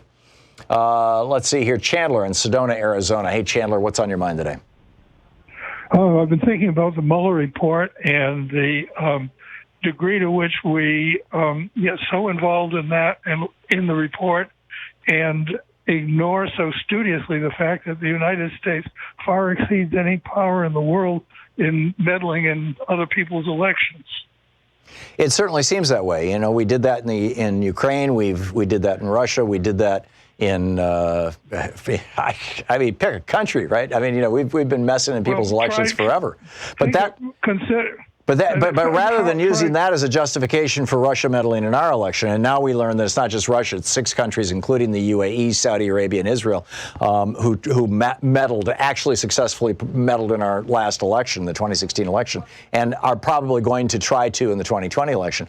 Instead of using that as a justification for accepting that, what we should be doing is an international effort to say, we're going to stop meddling in other people's countries. They need to stop meddling in ours. Let's put an end to all of this. It's wrong. I underline what you're saying. I thoroughly agree. The other point I'd make, look at how many elections and how many regimes we've meddled in Latin America, and the two egregious ones that come to mind are Guatemala and Chile. Yep. And and Iraq and Iran, and I specifically referred to Latin America in that regard. Yeah. But anyhow, keep up with good. And thanks for carrying Greg Pallas this morning. That was a great session. Yeah, I agree. Chandler, thank you very much for the call. It's nice to hear from you. Pauline in Los Angeles. Hey, Pauline, thanks for listening to KPFK. What's up? Hi. Okay. A couple of things. What about the idea of investigating McConnell? I think it should be done. I think the House should be looking into Mitch McConnell, and I think one of the things that they should be looking into is the possible impeachment of Mitch McConnell. Yes, and also even if they don't successfully do it, because obviously he controls the Senate, and even though Kentucky's probably going to still vote him in, it could at least expose and show other purple states and red states, that they're getting screwed over because he's getting the sweet deals and he's got the connections that are coming into Kentucky so that he can get reelected. Right. Maybe it can start showing other states, especially if Democrats were to get on this kind of a campaign and start exposing the Republican parties and what they're doing via the Senate and other senators, Republican senators. Yeah. Also, because as far as impeachment goes of Trump, the problem with that is that it's not 1970 or whatever anymore. Our country is broken in many ways, so we can't. And there was no Fox TV back then, so we really can't say that we know how things would go. So I don't know where I stand on that, but I do see the trouble, the danger in that. Also, I just wanted to quickly say, you were talking earlier about what possible reasons why this administration would want to start a war with Iran, especially if it would make oil prices go up. What if this, it seems to me that the problems with Iran, this administration had something to do, was maybe in coalition with what they wanted, the coup that they were trying to do in Venezuela, and that they're trying to continue with their plan. Maybe they're continuing to, still planning to put another attack on Venezuela or a coup. Perhaps they also have other deals, maybe with Russia, or the Saudis, to compensate the Saudis, or maybe Keystone, these other places where oil, if they've got deals that could compensate for the oil. Well, what used to happen is the Koch brothers refinery down on the Gulf Coast used to do Venezuelan oil. But once they got the pipeline from Canada, they can do Canadian oil now because it's designed for this really heavy, sludgy oil, and they don't need the Venezuelan oil. So, boom, we throw an embargo on Venezuela, and now you got Elliot Abrams, convicted war criminal down there, trying to mess with them again. So, and the situation with Iran. I mean, cutting off Iran's oil, cutting off Venezuela's oil to the world is going to raise oil prices, which makes Saudi Arabia happy. It helps out Russia. It helps out the oil barons in the United States. These are all, Trump's buddies, right? So yeah, it all makes perfect sense. Pauline, I got to move along, but thank you for the call. Elizabeth in Lowell, Mass. Elizabeth, what's on your mind? What is on my mind is the Democratic Party and how they should do. I think that you mentioned that Newt Gingrich, when he was Speaker, that they had meetings about what words to use, how to use them. He had a famous word list that all the Republicans had to memorize. Yes. Well, we need one because they absolutely don't use them. I am a big fan and worked for Elizabeth Warren in Massachusetts when she ran for the Senate seat. And I am in contact with her office all the time with my suggestions because I'm 73, retired, and disabled. So I can't go out and do things. But I worked the phone for her when she ran for that. Oh, that's great. And I told her if she did not read this report, I would never vote for her again. Yikes. I think it's disgusting that politicians will get on the air and say, well, I haven't read the report. Which report are you talking about? The Mueller report? Yeah. Yeah. Elizabeth Warren read that. That's their job. And after she read it, she said, we need to impeach this guy. So spot on. Elizabeth, thank you. Larry in Upland, California. Hey, Larry, what's up? Hey, I was wanted to make some comments about the permanent class of rich people that the Fed is actually creating. Yeah. Recently we had a bunch of bankers go to Congress, and I think it was like 100 of them. All of them were white males. And this relates to what's been happening with our Federal Reserve. The banks no longer have to pay the Federal Reserve interest on the money they borrow from the Fed. The Fed pays the banks interest. No, we have not yet reached negative interest rates. This is the reason why none of the banks have been failing lately. Yeah, no, the banks have not been failing. They were bailed out to the tune of over $20 trillion, according to the audit that was pushed through Congress by Ron Paul and Bernie Sanders back in the day. But so you've got that situation. But when you have a situation where the Fed is paying the banks and all the banks are being run by white males, that's basically creating a permanent class of rich white males. Yeah, no, I'm with you. And the same thing with the tobacco companies. They came in and lied through their teeth. Rich white men. Yeah, no problem. You guys, have a good walk. You know what they're doing in Iceland with their bankers right now? No. They're throwing them in jail. But you have a reason when you sit back and look at what's happening with China and at home ownership, and you compare what our country did with our homeowners. Oh yeah, redlining and everything else. Yeah. And they weren't really bailing them out. Anybody who had two homes didn't have a chance to get bailed out. But China hasn't gone through a recession in I don't know how long. Every time we have a recession, something like 25% of the people lose their homes or something like that. China hasn't gone through a recession in probably 20 years. Yeah. And so each time these Republicans who give us a recession once every 4 years, each time they do that, it has the capacity of actually ruining most minorities because in that 4-year period, they're going to lose their job. Yep. And when they lose their job, they're not going to be able to keep their home. Yeah, no, you're absolutely right, Larry. And these guys at the top, they make money when the market goes up. They make money when the market goes down. They make money when people lose their homes. They make money when people borrow to buy their homes. You're absolutely right. Larry, I got to run, but thank you for the call. Very well said. We'll be right back. You're listening to Thom Hartmann. Visit thomhartmann.com for audio and video archives. In about 4 minutes from now, we're going to check in with Bob Ney with Talk Media News and find out what's the latest in the news.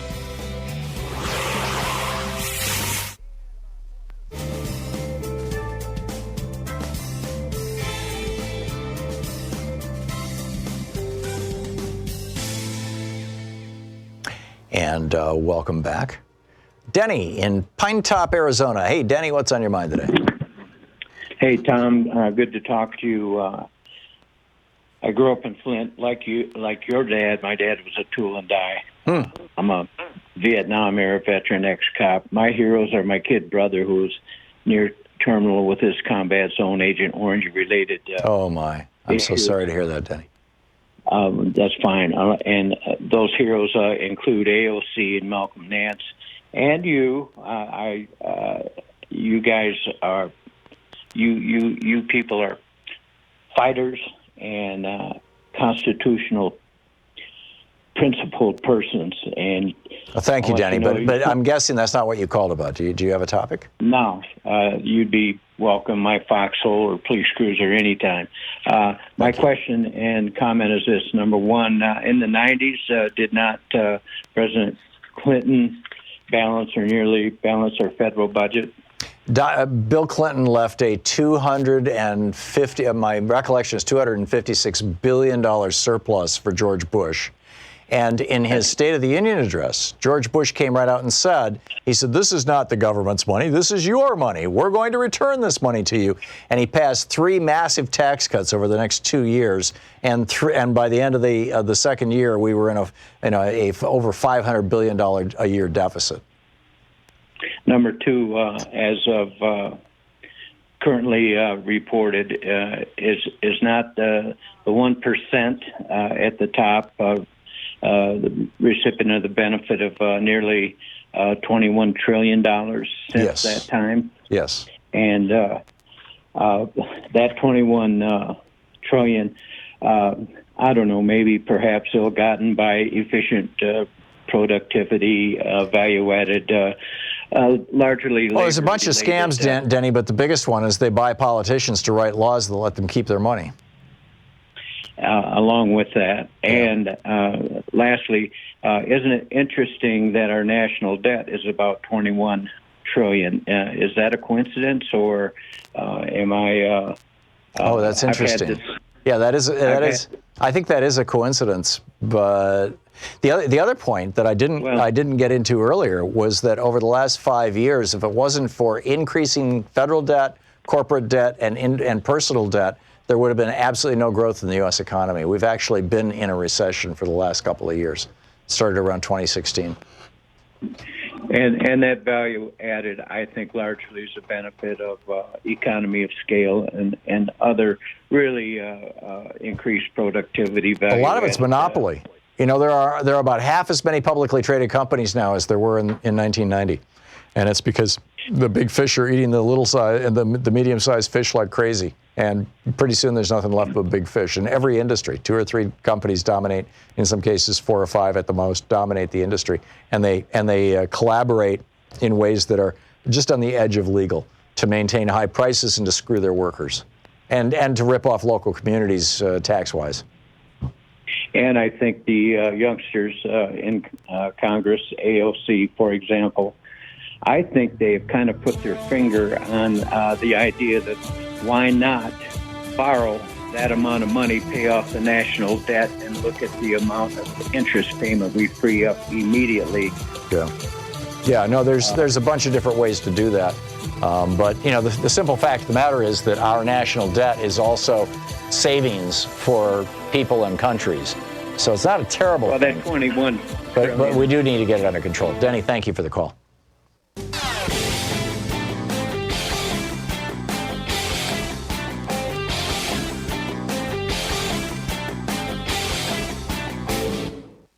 So as you probably know, every day here on the Thom Hartmann Program, uh, Louise and I and our team, Sean, Nate, Shira, Dave, Chase, Sue, Nigel, Ron, we all work to put together the very, very best show we possibly can. And there's an enormous amount of work that goes into the show.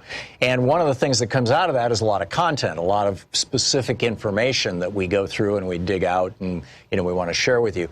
And Sue puts that into our newsletter every week. And I think you will, if you don't already receive our newsletter, it comes in email every day, about an hour after we're off the air, or maybe a couple hours after we're off the air. And Sue goes through and pulls literally every link to every story that we talked about and puts it into the newsletter. It's free. We don't sell the list or anything. You complete safety and security. There's no charge. There's no nothing. Just, plug in your email address over at thomhartmann.com and you get signed up for the newsletter. It's all fairly obvious. You'll see it on the website. So check it out, thomhartmann.com. Thank you. Well, it's our last week. This is Want to connect with the show online? You can find the Thom Hartmann And Program welcome on back. Facebook, Let's check in Twitter, with and Talk Media News and find out what's going on in the world today. This report brought to you by goatsfortheoldgoat.com and Loving What You Do. Ellen Ratner's new book. On the line with us is the former congressman from Ohio and author of Sideswiped, Bob Ney. Bob, welcome back. Well, thank you, Tom. So what's up? Well, before we go international, how about we go national? Okay. And tomorrow, of course, kicks off the campaign that really never ended anyway, the Trump campaign. It never stopped. In fact, as you know, he had rallies after he was sworn in. But tomorrow is the official deal in Orlando, Florida.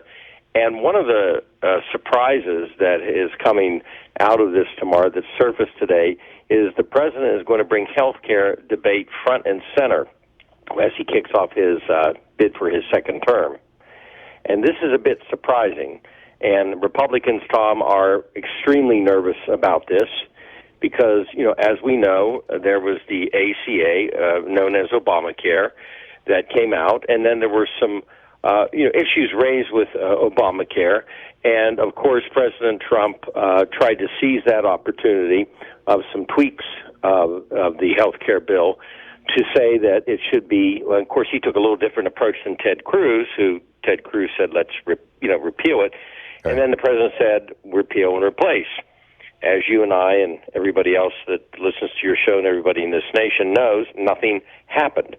Now, whether it was repeal, replace, tweak, or whatever, nothing happened, so that commitment was made. And then the Democratic side, which made a better play on health care the second round, because, the first round, some people ran from it, and then that caused the Republicans to be able to go after them. Well, the second round, it was utilized to help in a lot of the House races, as we know. Yeah. And so it's sort of just there. But now the president's going to resurrect everything, and a lot of Republicans have been trying to tell him not to do this, don't come up with a plan, and because the Republicans But he's announced it, Bob. He announced it last week. He said within 2 months he's going to have a replacement for Obamacare. Right. So he's coming out with it again tomorrow. It's going to be a highlight of it. And again, he's basically daring the Republicans, isn't he? Do something here, damn it. Well, he is. But the problem they're going to have is they don't have anything that they're They going don't have to anything do. to do that fits with the Republican hierarchy of priorities. Yeah, because the priority is always and the promise has always been the private market will take care of it, and we all know the private market doesn't take care of it. Yeah, there are some things the private market does really well. They make good cars. I don't want the government making my car. I drove a Trebi when I was in Germany. On the other hand, the private economy does a crappy job with health insurance, which is why every other developed country in the world has turned off the private companies and turned on government. Oh, exactly. So it's going to be fascinating to watch what happens with it. I think the Democratic side's going to seize it, and then, of course, a lot of Republicans will then be in a position they'll have to either denounce the president's plan or try to defend it. It's just a surprise that he... I heard that Mitt Romney is trying to come up with his, something that he can bring to Trump and say, here, why don't you present this? And, of course, Obamacare is based on Romney Care in Massachusetts, which is... Romney Care, exactly. That's nuts, but we'll see. And then turning international, of course, Senator Tom Cotton, who his watch broke. I didn't know this. Had you heard about the fact that Senator Tom Cotton's watch broke on Attack Iran Day years ago? It was called Attack Iran Day, and he's never replaced it. You mean literally? Where's that? Yes. Yes. Wow. there was an I thought, I can see that as a metaphor, plan. because he's basically saying, if Trump wants to attack Iran, that's fine with me. He can do it. He's got the power. That's an opinion that's not shared by many of his colleagues. Correct. But he actually wears a watch that's broken, and it was a day for the Attack Iran Day. So, again, of course, yesterday he called for a retaliatory military strike on Iran. And then we can follow back up with the Secretary of State, who's become a little bit more vocal and active on this. He kind of backed off on the Iran situation for a while. But he, today, the Secretary of State, Mike Pompeo, is going to meet with the United States military commanders that oversee American forces in the Middle East. Now, I would note this was a pre-planned meeting anyway, but now it's turning into a meeting, concerning Iran with the forces. And also, as we, the United States, through Pompeo, has said, yes, the Iranians did this, with this tanker attacks, officials in Japan, Germany, and the other European Union countries have indicated that more information is required before they conclude that Iran sanctioned it and did it and orchestrated the explosions. So I just wanted to add there. Bob, you were a Republican congressman from Ohio. You know these guys. You know Mike Pompeo. You know John Bolton. Bolton's been on my show a bunch of times. It's been a lot of years. But do you think that it's possible, conceivable, that these guys could actually get us into a war with Iran just in time for the election to help Donald Trump out with the election? Absolutely. And if you look at what's going on, you'll see a struggle. The president himself he's at stage 3, I call it, with John Bolton. There's 5 stages before you fire somebody. By the way, I predicted on Facebook just this weekend that Bolton will not be there at the end of the summer. That's my prediction. He'll be replaced. But the president's at stage 3 with Bolton, where he starts to publicly embarrass him, which he did in Japan. Now, forces can try to keep Bolton in there because, as you know, the Cheney forces, the neocon forces, are the reason Bolton's there at all. Right. So we're going to have to stand by. But Bolton wants a war. Make no bones about it. He wants a war for the election. Oh, all these guys who are afraid to go to Vietnam are just desperate to send our children off to war. Bob Ney. Bob, thanks so much for dropping by today. It's always fascinating talking with you. Thank you. We'll be back. You're listening to Thom Hartmann.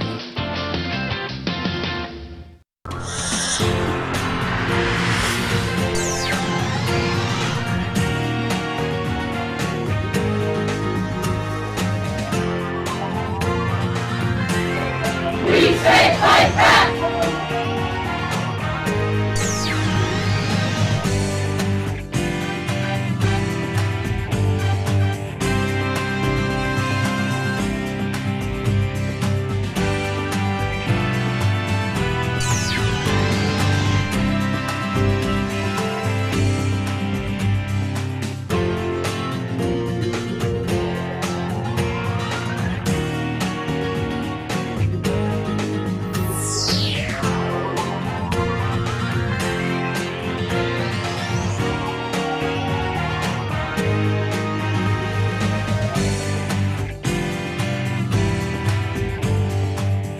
Every day here on the Thom Hartmann Program, Louise and I and our team, Sean, Nate, Shira, Dave, Chase, Sue, Nigel, Ron, we all work to put together the very, very best show we possibly can. And there's an enormous amount of work that goes into the show. And one of the things that comes out of that is a lot of content, a lot of specific information that we go through and we dig out and we want to share with you. And Sue puts that into our newsletter every week. And I think you will, if you don't already receive our newsletter, it comes in email every day, about an hour after we're off the air, or maybe a couple hours after we're off the air.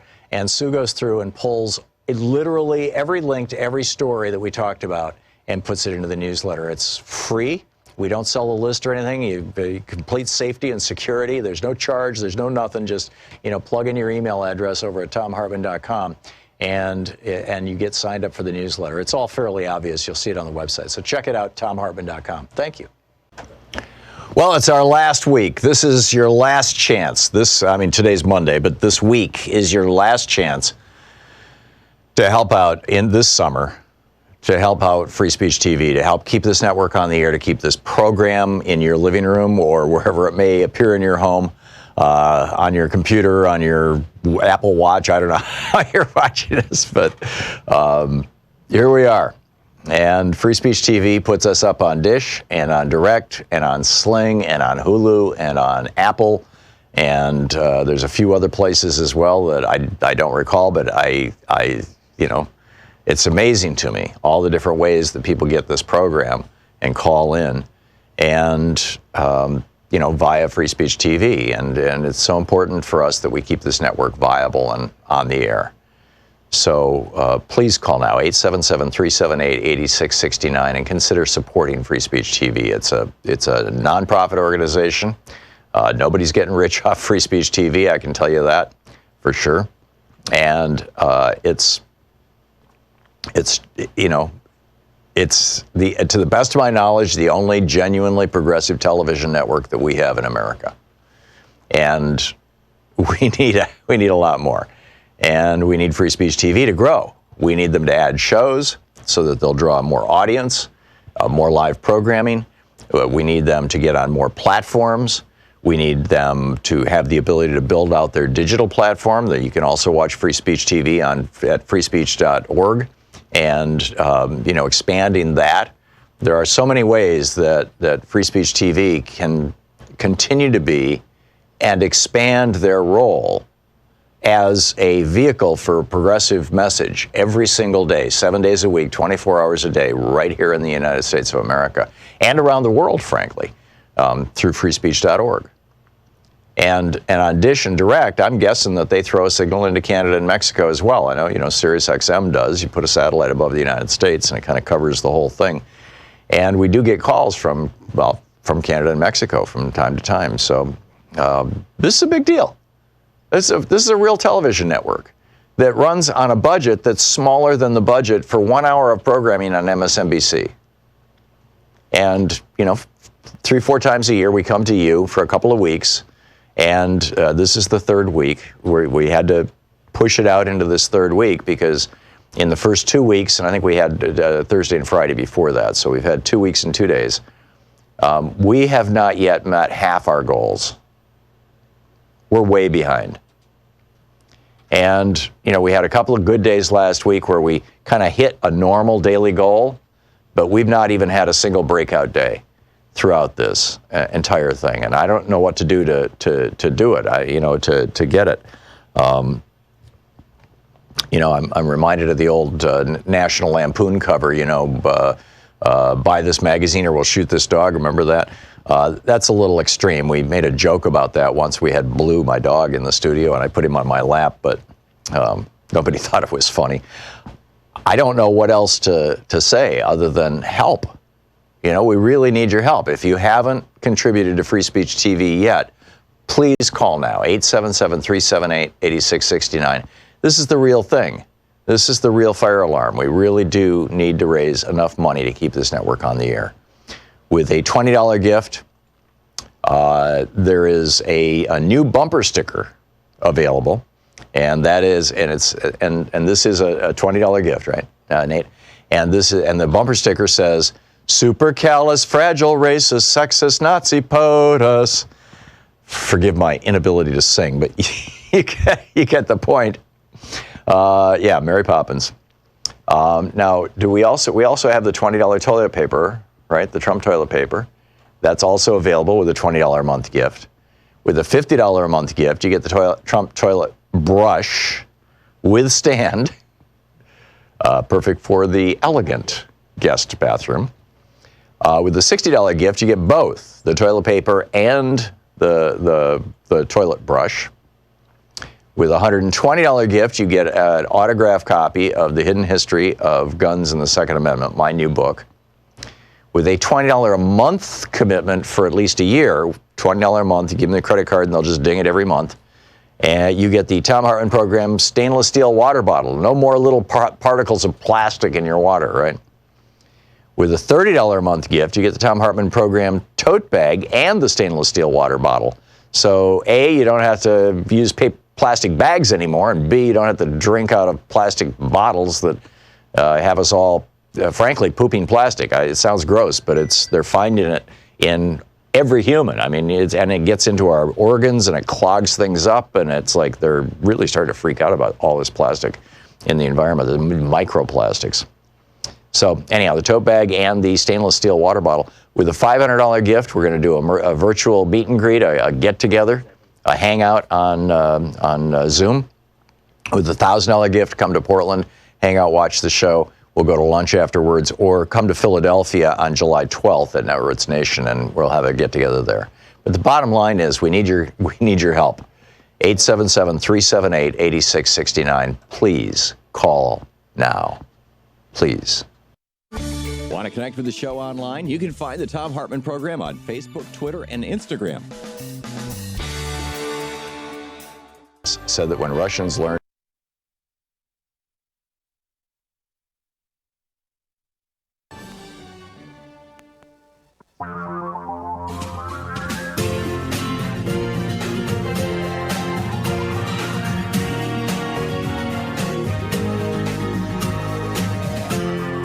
This is the Thom Hartmann Program. And welcome back. Hey, you want to send money legally to Jared Kushner to, bribe him? You can do it. Annie Applebaum wrote about this in the Washington Post last week. Literally, the headline was, "Want to secretly, legally send money to Jared Kushner? Here's how to do it." And she says, let's imagine you could channel money to any official, not just Kushner. And let's not call it a bribe, but a lot of money without ever having to reveal your name. And let's say you're a foreign national, you live in another country, and you got a certain agenda. And imagine that this official could accept the money and then use it to make more money without ever revealing that fact to the public. Actually, writes Ann Applebaum, there is no need to imagine such a thing because it already exists. The thing is called an opaque offshore vehicle, OOV. Although that sounds like a motorboat with black curtains, she writes, this one is in fact a kind of bank account based in the Cayman Islands. And according to a report this week in The Guardian, Goldman Sachs used this account to funnel money from unnamed investors to a company that was co-founded by Jared Kushner and his brother. And the company is headquartered in the Manhattan building where Kushner's real estate company is. And he is our prime envoy to the Middle East and Mexico and much else. And so, bribing Jared Kushner seems like just a fine thing to do. When the hell are we going to find out what's going on with these people? Another piece. This is Greg Sargent in the Washington Post. I think this was yesterday, the plumb line. The headline, Trump is afraid he'll lose re-election and he's in a fury over it, which raises a question that I'd like to toss out to you, which is, what do you think Trump will do to try to win the election now that he knows that he's in a hole? Unfortunately, all morning long for a couple of hours, Louise and I watched a couple of hours of MSNBC this morning while we were doing show prep. We flipped to CNN at one point because there was just this one insane right-winger on MSNBC just spouting lies, and it made me crazy. But in any case, during that 2 hours, we heard repeatedly that Joe Biden is beating Donald Trump in the polls. Nobody ever mentioned, though, that Elizabeth Warren is beating Trump in the polls, Bernie Sanders is beating Trump in the polls, Pete Buttigieg is beating Trump in the polls, Kamala Harris is beating Trump in the polls. I believe Cory Booker was beating Trump in the polls, and there might be somebody that I'm missing. I'm doing this from memory, but the top 6 Democrats all beat Trump in the polls, across multiple polls. And Trump is out there saying, oh, no, pay no attention to that man behind the curtain, to those polls. So what will he do? Is he going to try and start a war with Iran? Is he going to try and start a war with Mexico? I mean, President Polk already did that. It really PO'd Abraham Lincoln back in the day. But, is he going to, Bob Ney was just telling us that the Republicans, and Bob knows these guys. I mean, Bob was a Republican congressman. He's not a Republican anymore, as you could tell from, listening to him. He's sickened by what's happened to his party. But, and I think, in retrospect, he's probably sickened by some of the things that happened when it was his party. But the bottom line is that, he said on this air just, 10 minutes ago, 15 minutes ago, that he wouldn't put it past Trump at all, and Bolton and Pompeo and Pence, to start a war with Iran or anybody else in order to win an election, or in order to say if they lose an election, well, I can't leave now. I'm fighting a war on behalf of you guys. You'll recall 4 or 5 different times during the Obama presidency, Donald Trump tweeted that Obama was going to start a war with Iran in order to get himself or Democrats reelected. This is how Trump thinks. Or is he going to do something with the economy? Or is he going to, what? God only knows. Okay. Meanwhile, in the United States Senate, Mitch McConnell has all this stuff bottled up. These are just a small sample of the pieces of legislation that have actually passed the House of Representatives, that Nancy Pelosi actually got out of the House. They went through committee, they had hearings, they had amendments, they went to the floor of the House, they were debated, they were voted on, and then they were sent to the Senate, where the Senate is supposed to have a debate on them and vote on them, right? I mean, that's how it's supposed to work. The Violence Against Women Act. This has had bipartisan support in the past.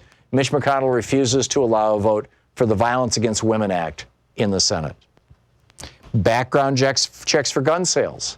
I had a caller earlier who was like, Tom, I love all the Democratic positions, but, Democrats calling for banning guns is just a really bad thing to do.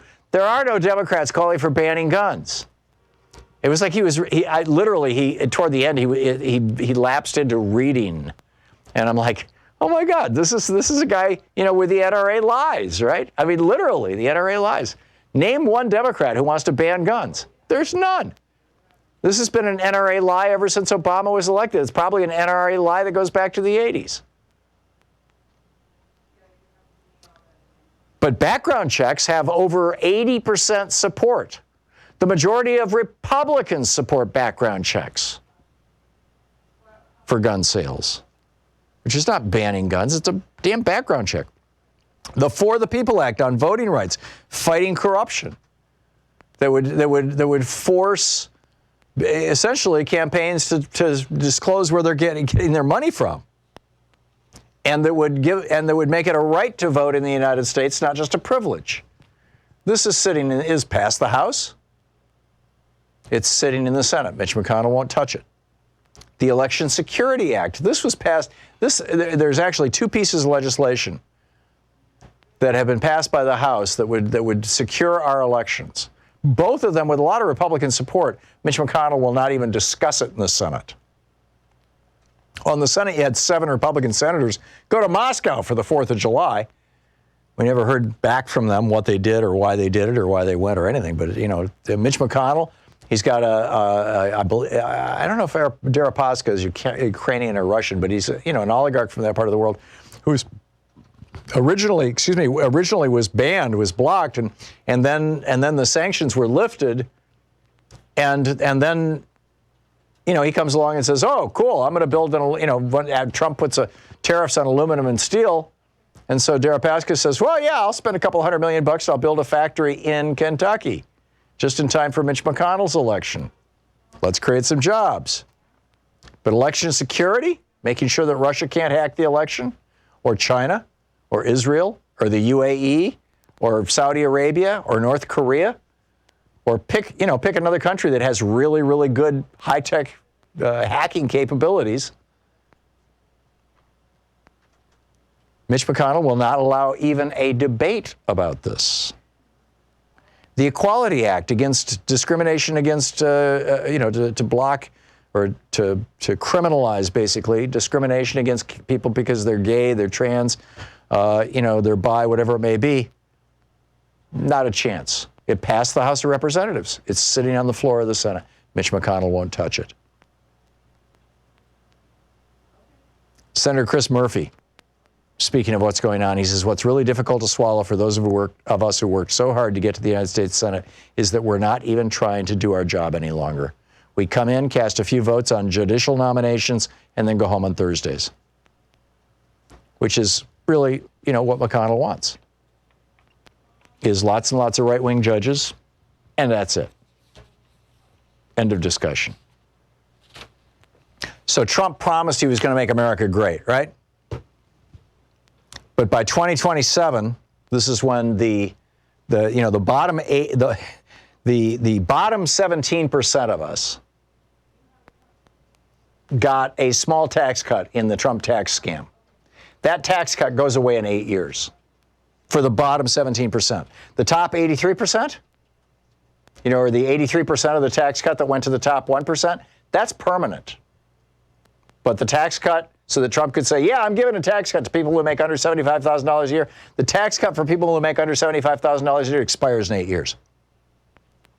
So your taxes are going to go up. Big corporations last year paid $91 billion less in taxes than the previous year, which is less money for what? Food stamps, roads, bridges, fire departments, schools, colleges. Trump himself is going to save millions. Trump says he was going to save manufacturing jobs. Instead, his tax scam actually has built into it a giant tax break if you move your factory overseas. And companies are doing this. GM is closing 5 plants and moving 14,000 jobs overseas, right as we speak, because of Trump's tax law. He promised to boost workers' paychecks. Real wages actually fell in 2017. They were stagnant in 2018. Inflation-adjusted wages have been stagnant for the last 9 months. The most recent report showed that nominal wage growth is slowing. Trump says, hey, this is going to create jobs and boost wages. Instead, corporations bought $1 trillion worth of stock last year with their $1.5 trillion tax break. Trump promised to fight for forgotten men and women. Instead, he gave huge tax cuts to the rich and big corporations at the expense of working people. He said he wouldn't cut Social Security, Medicare, or Medicaid. Instead, his tax cut added $1.9 trillion to the national debt, which Republicans say can only be paid for by cutting Social Security, Medicare, and Medicaid. And his budget, the budget that he proposed, would cut $1.5 trillion from Medicaid, $25 billion from Social Security, and $845 billion out of Medicare. This is what he's proposing. This is what he's going to be running for re-election on: cutting Social Security, cutting Medicare, cutting Medicaid. He rolled back worker safety protections, particularly around he rolled back underground mine safety inspections. He rolled back safety inspections on offshore oil rigs. He rolled back limits on how fast a line could go in a meat processing plant where a lot of people lose fingers because the lines run too fast. He's reduced enforcement actions against banks and payday lenders with the CFPB. He promised he was going to ease the burden of student loans. Instead, he eliminated a subsidy for people with student loans. The Department of Education ended its sharing of information on $1.3 trillion in student loans with the CFPB. So, if you've got a bad student loan, the federal government can't step in anymore. There was going to be, loan forgiveness. Nope, Trump canceled that. He's reinvigorated the predatory industry of phony baloney student loans. His latest budget would cut billions from the Department of Education. I mean, what do you think he's going to do to get elected when the American people learn of this stuff? How are they going to vote for any Republican? These are the Republican positions. The Department of Education rolled back campus sexual assault guidelines. His education department closed civil rights cases, rejecting the majority of them, rescinded protections for transgender students. This is the Thom Hartmann Program. What can he run on outside of bigotry and hate? I don't get it. We'll be back.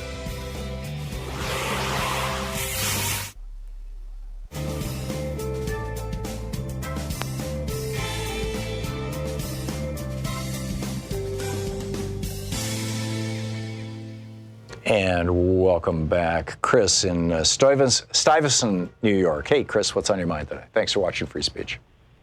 Thank you, Tom. I just wanted to talk about the Gulf of Oman incident, the latest one, and actually get your thoughts on if I can pose a question. Sure. Okay. If I missed some of the other allegations that are being made about the aggression of Iran against us, which I believe to be false, the one in the attack, I believe, was in Kabul or somewhere in Afghanistan, which has already been debunked. I would point to the previous attack. I believe it was on 2 shippers, oil tankers before that Saudi Arabia and Pompeo and Bolton were all spouting. First off, there were no lives lost on that attack. There was no physical damage to those ships. There was no loss to any oil in there. Of course, that would then result to no financial loss. And also, to tag on to it, there was no spill into the Gulf that was measured, which should be a concern, which I notice no one's pointing out environmentally. Right. If that was true, which has now been debunked, that would have been the worst terrorist attack of all times, supposedly by the greatest purveyor of terrorism in the world, Iran, according to these people, which I don't believe. I believe it's Saudi Arabia. Let's contrast that to what's going on right now. And if I'm wrong about any of this, please, anyone correct me. Well, I will correct one thing. Last month there was 4 ships in the Gulf, in the Arabian Gulf. This time it was two ships in the Gulf of Oman, and the difference is that they're separated by the Straits of Hormuz there? Hormuz, yes, correct. So back to you, Chris. Oh, okay. Apologies, but thank you for the question. I almost think that makes my case even more. 4 attacks, 4 ships, and no score, but whatever. On this one, though, notice that one of the ships, I believe, is either Taiwanese or Japanese. These are both customers of Iran. Why would Iran attack their own customers? Well, not only that, one of the ships, yes, is Japanese, and the attack happened while Shinzo Abe, the Prime Minister of Japan, was visiting Iran. Yeah, exactly.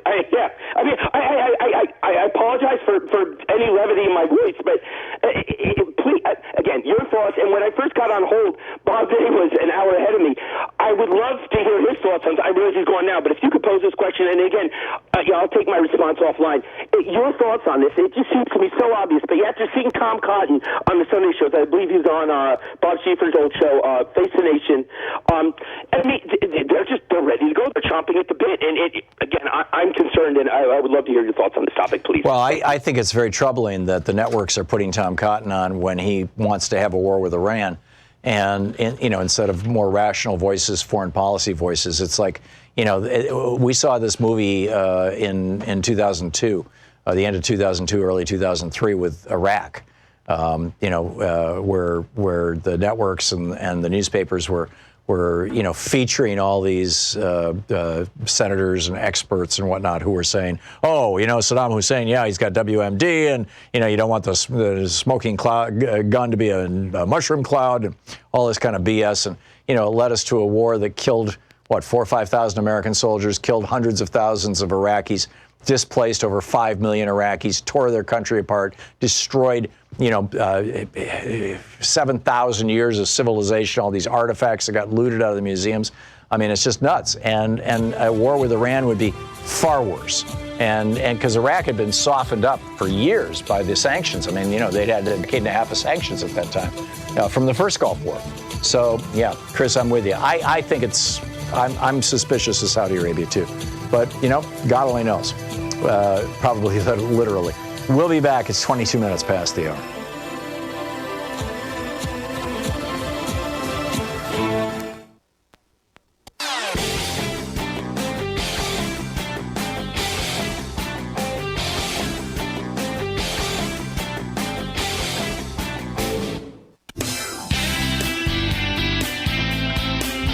Welcome back. Thom Hartmann here with you, and a lot on our plate here today. Joe in Coldersport, Pennsylvania. Hey, Joe. Thanks for listening to Sirius XM. What's up? Yeah, Tom. Thanks for taking my call. Oh, about a week or so ago, Bernie was down in Bentonville, Arkansas, at a board meeting of Walmart. Yep. And caused a ruckus there too. Campaigning for a $15 an hour minimum wage, and also for to make it easier for unions to organize. Yep. Well, the only way you're going to make it easier for unions to organize, people don't understand this. In the 2008 campaign, it was brought up by Obama. It's called card check. The unions wanted card check for a long time. Yeah. And it was just brought up. That was it. There was nothing done to further it from there. But people don't understand. If a company, if an individual in a company petitions a union to come in and start an organization drive, they sign the membership there signs cards. And if they get enough signatures, they have a meeting, and the union explains everything they need to know about the campaign and about how a union works. Right. That's where it really gets messy, because the company takes months, and they have captive meetings. They threaten, they coerce. This is $1 billion industry, Joe. This Literally, goes on. the I'm consultants telling to you, these it's almost corporations. They scare these people. Yep. They tell them the company's going to close. They're going to offshore. Yep. It's unbelievable. With card check, Tom, the way it works is you sign the cards, your signature. If you got over 50% of the membership that signs those cards, you have a union. And the Labor Department gives the company so many days to sit down with the union and negotiate a contract, and they have a limited amount of time. They put a designated limit on the time it'll take to get a contract. Yeah. And if it's not reached, then they go into closed-door bargaining with a representative from the Labor Department. Yep. But other than that, if you want to get a minimum wage, they are not going to give you a minimum wage. They're not going to make bargaining easier for you. They don't want a union. They don't want to give you a minimum wage. But if you want to get a minimum wage, if you start getting people not afraid to petition for a union, and Bernie, I send him money from time to time, and I always put a little note in there. I don't know if he gets it or not. He needs to be talking about card check, and he needs to explain it in some of his talks around the country.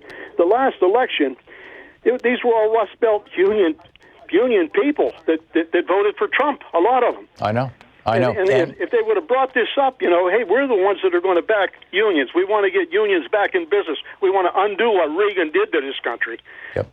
But I have no way to get the word to Bernie. But well, I think you just got the word to a couple million people, and that's a good thing, Joe. The other point that I would make is that in the first, Barack Obama had basically 74 business days, congressional days, where the Democrats controlled both the House and the Senate. And he had to make a choice. Where was he going to focus his attention? Card check was probably number 2 on the list. But he thought that, the Supreme Court has been very, very hostile to unions over the years, and card check might go down really fast with the Supreme Court, where although I agree with you, it needs to be our top priority. But he chose health care instead, and it actually worked out pretty good for him. And, Trump's taking it apart notwithstanding. I'm not second-guessing Obama's, political strategies, but I agree with you, Joe, that and not only does this help wages of working people, and not only does it give them political power, but it also gives the Democratic Party an organizing base. And that's the main reason why the Republicans have been waging a war on unions ever since Reagan got into office in 1981. Joe, thanks for the call. You said it so well. Thank you very much. You're listening to the Thom Hartmann Program. Call 202-808-9925. Back with more of your calls and the news of the day right after this.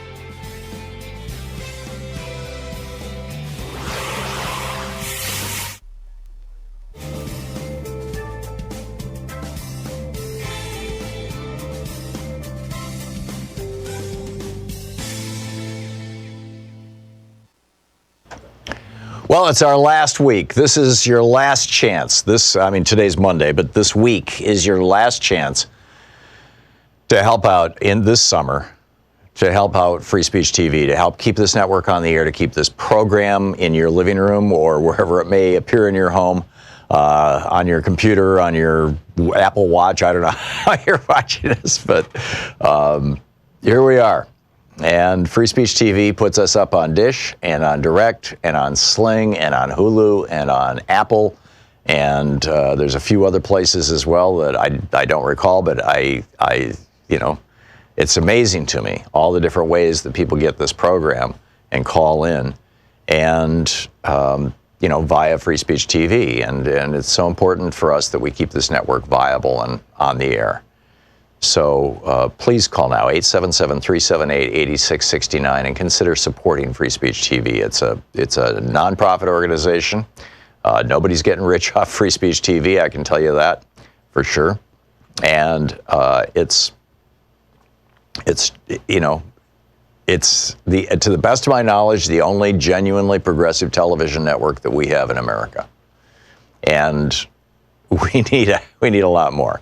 And we need Free Speech TV to grow. We need them to add shows so that they'll draw more audience, more live programming. We need them to get on more platforms. We need them to have the ability to build out their digital platform that you can also watch Free Speech TV at freespeech.org and expanding that.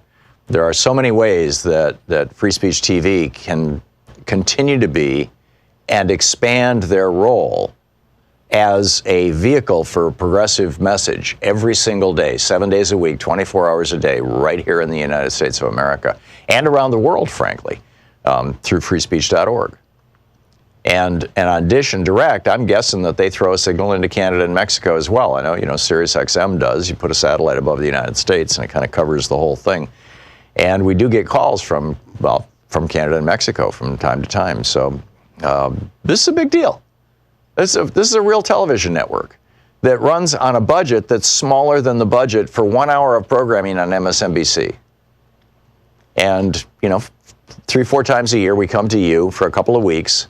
And this is the third week. We had to push it out into this third week because in the first 2 weeks, and I think we had Thursday and Friday before that, so we've had 2 weeks and 2 days, we have not yet met half our goals.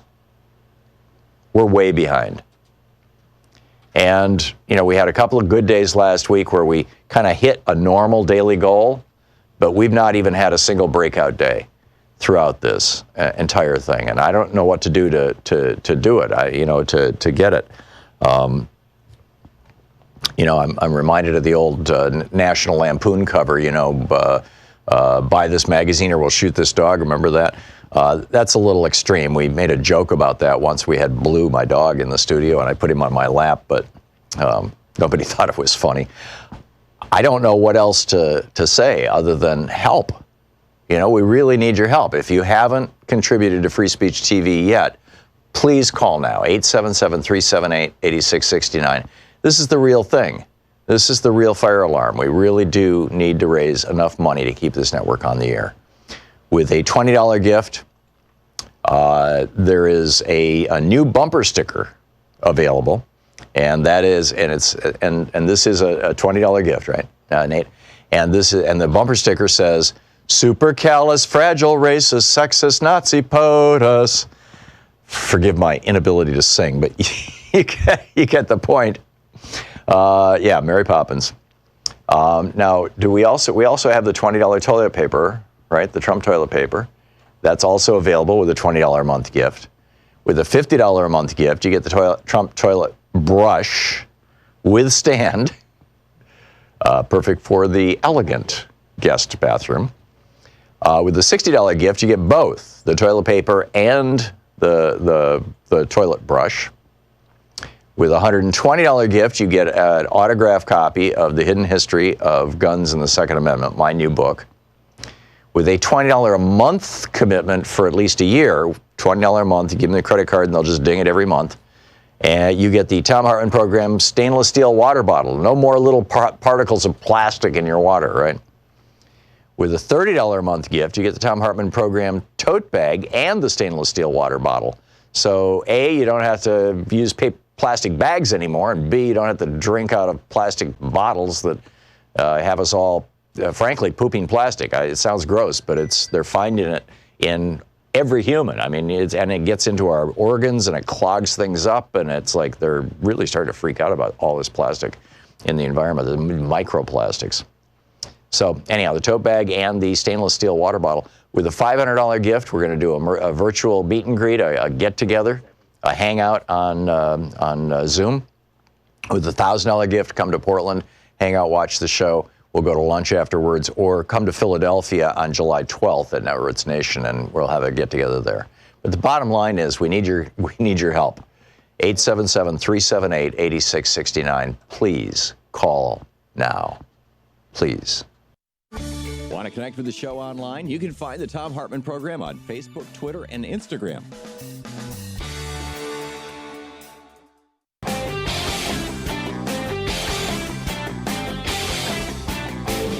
I may be coming to your city soon on our book tour for The Hidden History of Guns and the Second Amendment. I'll be in New York, Washington, D.C., Portland, Los Angeles, Seattle, San Francisco, Chicago, and Minneapolis. Here I come. More information is available at thomhartmann.com. And I'm coming to Well, coming to the town near you, right? In Los Angeles at 3 p.m. on this Saturday, June 22nd. I'll be, and Stephanie Miller is going to be joining me. This is going to be great fun, the KPFK Speakers Series. On Sunday, I'll be in Seattle at Town Hall, 7:30. On Tuesday, the 25th, I'll be in Berkeley at the First Church on Channing Way. On Friday, I'll be in Chicago, in Darien, actually, at the Frugal Muse Bookstore. On Saturday, I'll be in Minneapolis, 7 p.m., at the Next Chapter Booksellers, formerly Common Goods Books. That's in St. Paul. And then, of course, we'll be in Philadelphia for Netroots Nation. But anyhow, that's what's up. So, your calls. Kurt in Greeley, Colorado. Hey, Kurt, what's on your mind today? Well, I had to move to China to live the American dream, Tom. Are you serious? Dead serious. I moved to China after the 2016 debacle. I had an opportunity to teach English there. I'm a geotech engineer here. Excuse me. A geotech engineer here in America, but I was an English teacher over there. And although I make decent money here, I work 90-plus hours a week sometimes, on average about 75. Right. So although I make a middle-class income, I'm a time slave. Right, which is the case for most families in the United States. I mean, the average family now has 2.3 workers, I think, whereas in the 70s it was 1.3. But back to you, Kurt, in China. Yeah. So over there in China, I made about $250 less a month than I did here, but I only worked 35 hours a week. Wow. I got to experience life. And I'm guessing the cost of living was lower, too. Oh, absolutely. I lived in an absolute beautiful, almost penthouse-level style place for $550 a month. Wow. Wow. Yeah. And I understand now what I'm reading here in this piece that I was sharing with people earlier is that China now has a national single-payer healthcare system modeled on Canada's. Indeed, they do. And that in China you can go to college basically for free or for cheap. The University of Beijing will cost you for a 4-year bachelor $5,400. Wow. Because the government said, we're going to subsidize education. So our people will grow their brains, and it will help our economy. What president also did that in America? I think it was around the year 1936. Yeah, Franklin Roosevelt. Exactly. Yep. He wrote in one of his diaries, I have everything to build a great and powerful nation. I have unlimited resources, hardworking, soulful people. I am lacking a brain trust. So he built a brain trust. And then Reagan destroyed the brain trust, and now we have $1.5 trillion in student debt. Right, and a whole lot of people watching Fox News who I don't think you could call a brain trust. Yeah, absolutely not. That's amazing. As far as their millennials go, you're right. 70% of their millennials own their first home. Out of that, in China, 30% in China. Out of that 70%, 34% own their secondary investment property. Wow. That means more of their millennials own their secondary investment properties than our millennials own their first home. Wow. And as far as these older Americans, that 40, 50, 60-year-old American, please remember when you retire, if you ever can, and you need to you're downsizing your house, when you need to sell that, you need to have someone behind you that will be able to buy your home. And that's going bye-bye. What do you mean? Well, most people downsize their home. They cut their cost of living. So if you're selling your home here in, let's say, 15 years, if the economy of America doesn't get more money to the people to be able to buy that home. Oh, what you're saying is that so much wealth has gone to the top, and the bottom 90% has been so wiped out by Reaganomics that demand is going to eventually peter out. Exactly. Demand being the money that working people have. Someone behind you. Yeah.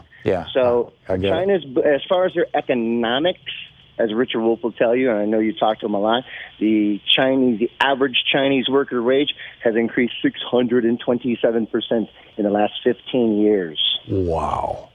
I'll tell you a quick story about my neighbor. Okay. She was able to hire me 4 hours a week at $40 an hour. She owned a 3-bedroom, about 2,000 square foot apartment. She owned, and when I say owned, I mean owned, a small SUV, and she was able to take her family, including her mother and father, to Macau, which is like the Las Vegas of China. Right, it's an island off the coast. She works. Been there. Yeah, guess what she does for a living? Okay. Well, she must be an engineer, a scientist, something, right? Lawyer. Now she works at the Roosevelt Mall as a McDonald's cashier. Honest to God. Yeah, because she makes 115 RMB an hour, and that's $16.04 an hour. Wow. At McDonald's in China. At McDonald's, and ironically enough, she works at the Roosevelt Mall. Yeah. Jeez. You know, and then I talk to a lot of Democrats here in Colorado, and when I bring up China and the difference, the comparison difference of the economy, people get angry at me. People tell me to stop comparing the two nations. Right. That's nuts. Excuse me, one of our biggest powers as humans, we're able to compare things. I'm not going to give that up because it makes you feel uncomfortable. Yeah, no, I get it. Kurt, that's amazing. So you should put together a summary of what you just shared with us on the air. I mean, we'll make this a separate YouTube and toss it out there. I would really appreciate to work with you. Yeah, and put together a summary, or if you want to share your story with me, the easiest way to reach me is to send me a Twitter direct message. And sure. or just send me a public Twitter message, with how to reach you, and I'll respond. And or my contact information is on our website too. And I'll get that right out to you. Actually, I'm working on a video series right now with a professional studio here in Colorado. Cool. Because your message, that story needs to be shared. That's astonishing. Last point I'll make is a totally different subject. The Iranian tanker. Mm-hmm. That's cruise missile. That's Exocet, that's Silkworm, or the Russian, whatever. There's only a few missiles in the world that can strike that like that. Mines do not jump out of the water and attach themselves to the sides of ships. Right, and this is the story that we were told that the captain of the tanker, the president of the shipping line, the Japanese shipping line. Right. First of all, Shinzo Abe was in Iran when this happened, so it's unlikely Iran's going to attack a Japanese ship. And secondly, the president of the shipping line said we were hit by a missile or a flying object, a bullet or a missile. We were not. This is not mine damage. And you look at it; it doesn't look like an explosion. It looks like a projectile, but. Of course. I did 3 combat tours in Iraq, Tom, and as soon as I saw that, my father was Vietnam, and we love military hardware and our capabilities, and we're like, nope, sorry, that's not a mine. Yeah, there you go. Kurt, but we'll definitely get in contact with you, Tom. Great. I look forward to it. Kurt, thanks a lot for the call. Fascinating. Very much appreciate it. Brock in Horicon, Wisconsin. Am I saying that right, Brock? You are. It's Horicon, just like it's spelled, Horicon. Okay, what's up? Thanks for listening to 1510 AM. Well, thanks for being on it. We really desperately need a progressive message here in Wisconsin. I'm 43 years old.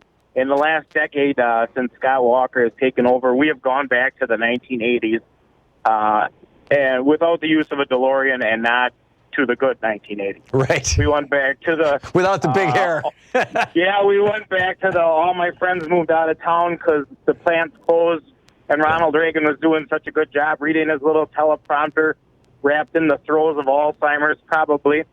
And now I watch that, and I have a son that's 18 years old, and he said to me, Dad, what's the difference between now and when you were a little kid?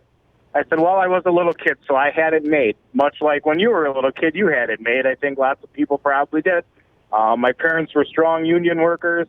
My mom was a teacher. My dad was a union steward. And we had, like, you see the Saved by the Bell kids. I don't know if my parents were that well off, but we had everything. And I don't know going forward how my son is going to have the opportunities that were presented to me. Almost, it was like low-hanging fruit. All I had to do was reach up and take it. Yep. And make the best of it, and you could make it go. Yeah, and this was also an era, by the way, when it wasn't just white privilege and white people. There was also a large emerging black middle class that came about as a consequence in large part of Lyndon Johnson's work in the 60s. But so here's the question for you, Brock, and a Hispanic middle class as well. So here's the question for you. Given that in the last 40 years, roughly, the Republican Party and Republican economics policies, this neoliberal policies, which have not been repealed by either of the 2 Democratic presidents that we've had. Neither of them had the, enough members of Congress to do anything about Reaganomics. Given that Reaganomics has just ravaged, just shredded working class people in the United States, given that the Republican Party and Donald Trump are trying to destroy what's left of Obamacare, Medicare, Medicaid, that they're proposing billions of dollars in cuts to Medicare, Medicaid, and Social Security. Given all that, how possibly can the Republicans win the next election, whether it's the Senate, the White House, or the House? People don't understand the issues, and people don't understand who has the negative issues and ideas for them.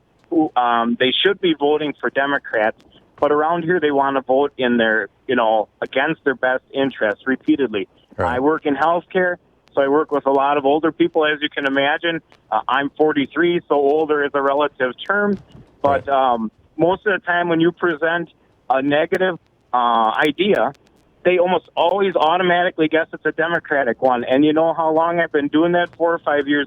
You know how many of the ideas that they thought were crap were Democratic ones?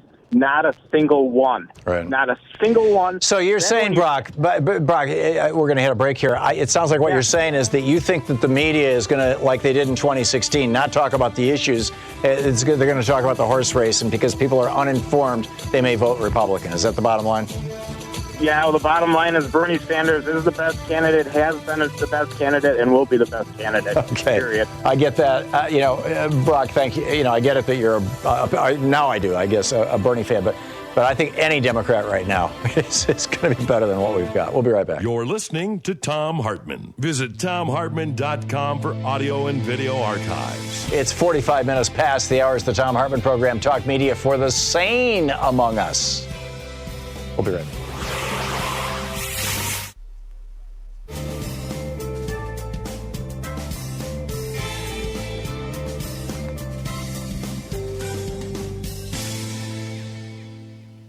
And welcome back. David in Columbus, Ohio. Hey, David, thanks for watching us on YouTube. What's up?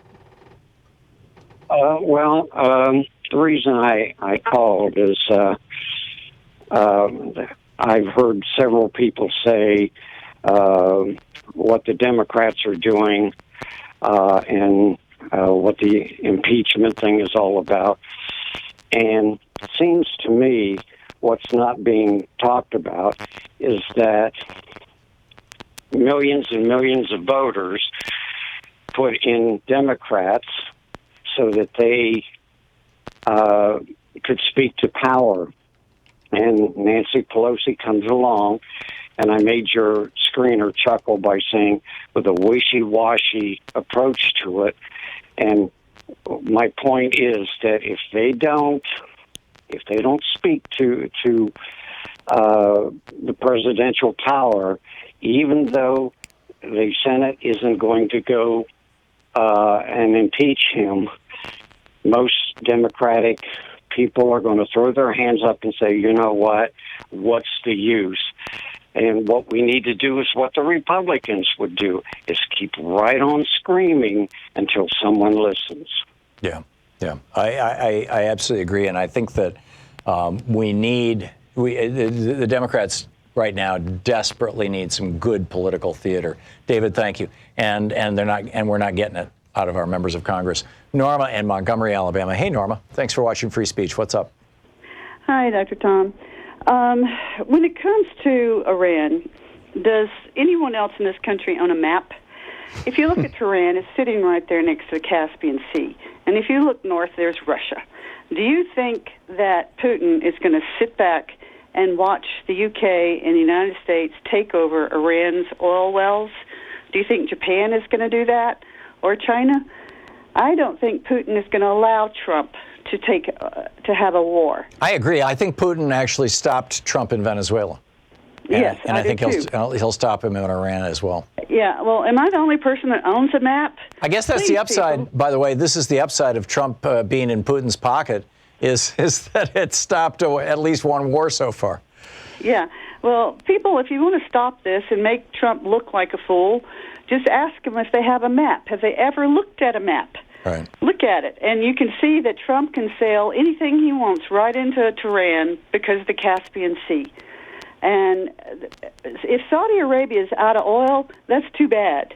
we're not going to go attack Iran so Saudi Arabia can sell more oil. And Saudi Arabia actually is running out of oil. I mean, And they have been this since is a they've been thing. pumping seawater down for the past 20 years. Yep. And that's why they stole all the dirt off of Madagascar to build their solar field. They had to have dirt and grass to keep the sand from destroying the solar field. Oh, and doesn't interesting. anybody else know this? Yeah. I didn't know that, Norma.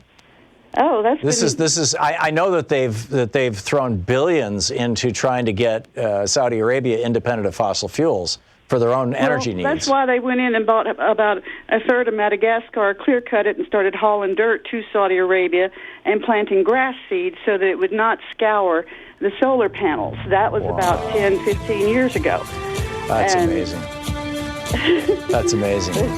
Norma, you're brilliant. Thank you so much for the call. That was so well said. I really appreciate it. We'll be back. It is coming up on 10 minutes before the hour. We'll be right back with more of your calls. Right after this.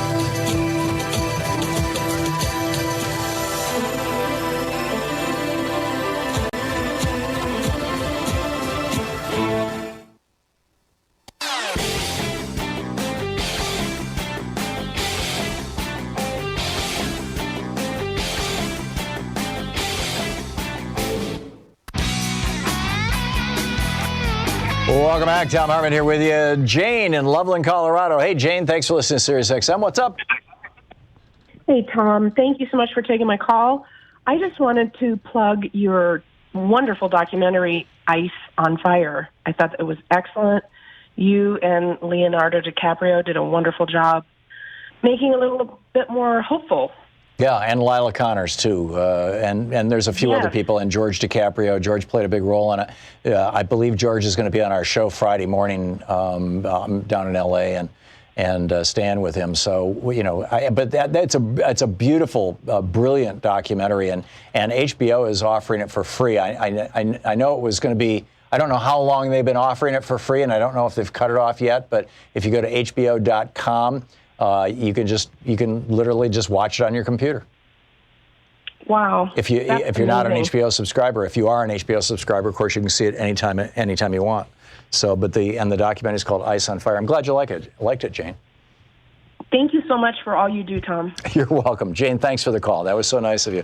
I appreciate it. Jasper in Atlanta. Hey, Jasper, what's on your mind today? Thanks for listening to Sirius XM. Okay, Tom, would it be too much if you ever ran for office? It would be, yeah. You know, I do. I write books and I do a radio show, and I'm pretty good at it. I'd be a lousy politician. It just takes a certain. I don't have the patience that say, Mark Pocan has, and frankly, the youth. So. Yeah, I hear you. Okay. Do what you do well, Jasper. Yeah, you mentioned some things that were going on with Mitch McConnell, and it seems to me that the things that his wife is doing. I was reading about her. And the collusion that she's going in and doing the things, it got Tom Price and all the rest of them put out of government. Yeah. So why is it not that it's not brought before the people? And why can't our Democratic people in Congress keep these things before the people so people can see what this woman is doing? And I'm believing that if they did an investigation on Mitch McConnell like they did on Donald Trump or his finances, you'll find that there's a whole lot of things going on with that man. Oh, yeah, I agree. Elaine Chao is Mitch McConnell's wife. Her family is a multi-hundred-millionaire shipping family out of Taiwan. They have shoveled millions of dollars to McConnell and helped build his political career. And she is now the transportation secretary. And as such, she has been getting people from her family business in to meet with the Chinese during special China trips. You know, Taiwan and China are kind of a dicey relationship. She has been making money off her position, if the reporting that I'm reading in the Washington Post is correct. And I think that the House Oversight Committee should be holding hearings on Elaine Chao's corruption and Mitch McConnell's corruption immediately. But and maybe they're planning on it, or maybe the Democrats are cowering in the corner because they don't want to piss off Mitch McConnell. I don't know. But Jasper, I completely agree with you. Thanks for the call. Brad in Elk Grove Village, Illinois. Hey, Brad, what's up? Yes, I think Trump has only two things to campaign on: the economy and hate, bigotry, intolerance, and just what I term ugly Americanism. Well, and Brad, when you say that Trump is going to run on the economy, this is the thing that I'm very skeptical about, because I think increasingly working class Americans get it that the stock market is not the economy, and the stock market's for rich people. Wages are for working people, and wages wages have basically not budged since the 1970s, and the late 70s. And I think a lot of the people are duped in the idea that just having a job, not a great paying job, is something, but it could definitely be better. And the stratification of the, population or electorate, with the top having so much control of the wealth, I think that's, everybody's thinking they have a chance to get there. I don't know the mass. I think people have given up on that. Yeah, the old Republican thing used to be, you too could be a billionaire someday, so we should treat the billionaires nice. Maybe with a lottery, but I don't think that working people are buying this crap anymore. The Republicans have been selling us this snake oil since 1981, and Americans have figured out the con. Brad, I got to run, but thank you for the call. Bob in Skokie, Illinois. Hey, Bob, you got the last minute here. What's up? Okay, Tom, I'll be real quick. First of all, I can't wait to take a look at Sue Stack at the end of today at that monologue you gave us about 40 minutes ago about all the things that Trump has done. Yeah. That most of us don't realize, or certainly don't have at our fingertips. I had an idea about and this is way, way early, but whoever it is that ends up debating Trump, because he's going to lie every time he moves his mouth. Ever since John Kerry was debating Bush and pointed out that Bush had said that he didn't much think about bin Laden anymore, and what Kerry had said in that regard was an exaggeration. I've often wondered why a Democrat doesn't just call on the media right then and there to point out or to actually show after the debate who was telling the truth. And I think this is going to be something that a Democrat's going to have to do with Trump, and even perhaps put the real challenge on and say, I challenge Fox News and particularly perhaps Shepard Smith to be the one to show the entire country that that Donald Trump just lied about this, and this, and just kind of keep account as I'm hoping that the Democrats learn their lesson from this. John Kerry in that debate should have simply said, George W. Bush, you and Dick Cheney lied to the American people about weapons of mass destruction in Iraq, about Saddam Hussein's intent. You knew it was a lie. You had told your biographer you were going to lie about this. And we, the American people, are not going to put up with it anymore. But John Kerry was too much of a gentleman to use the word lie. Bob, I hope those days are past. Bob, thanks a lot for the call.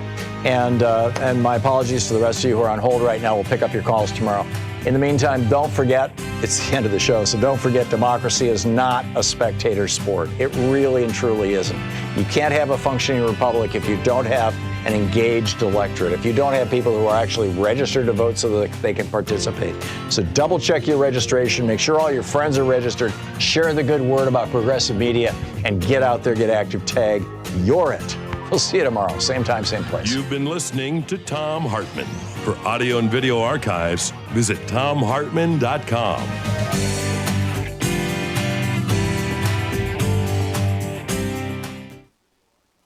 From New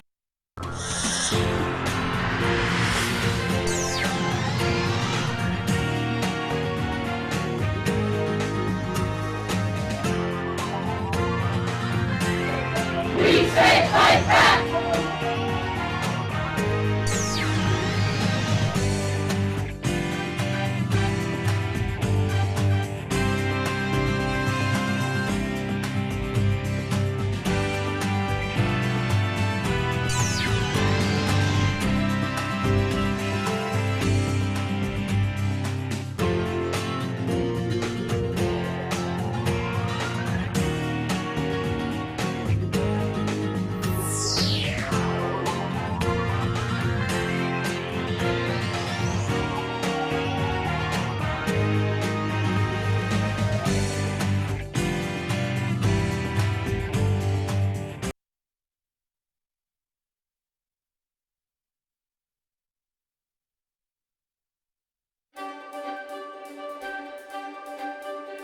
Thank you.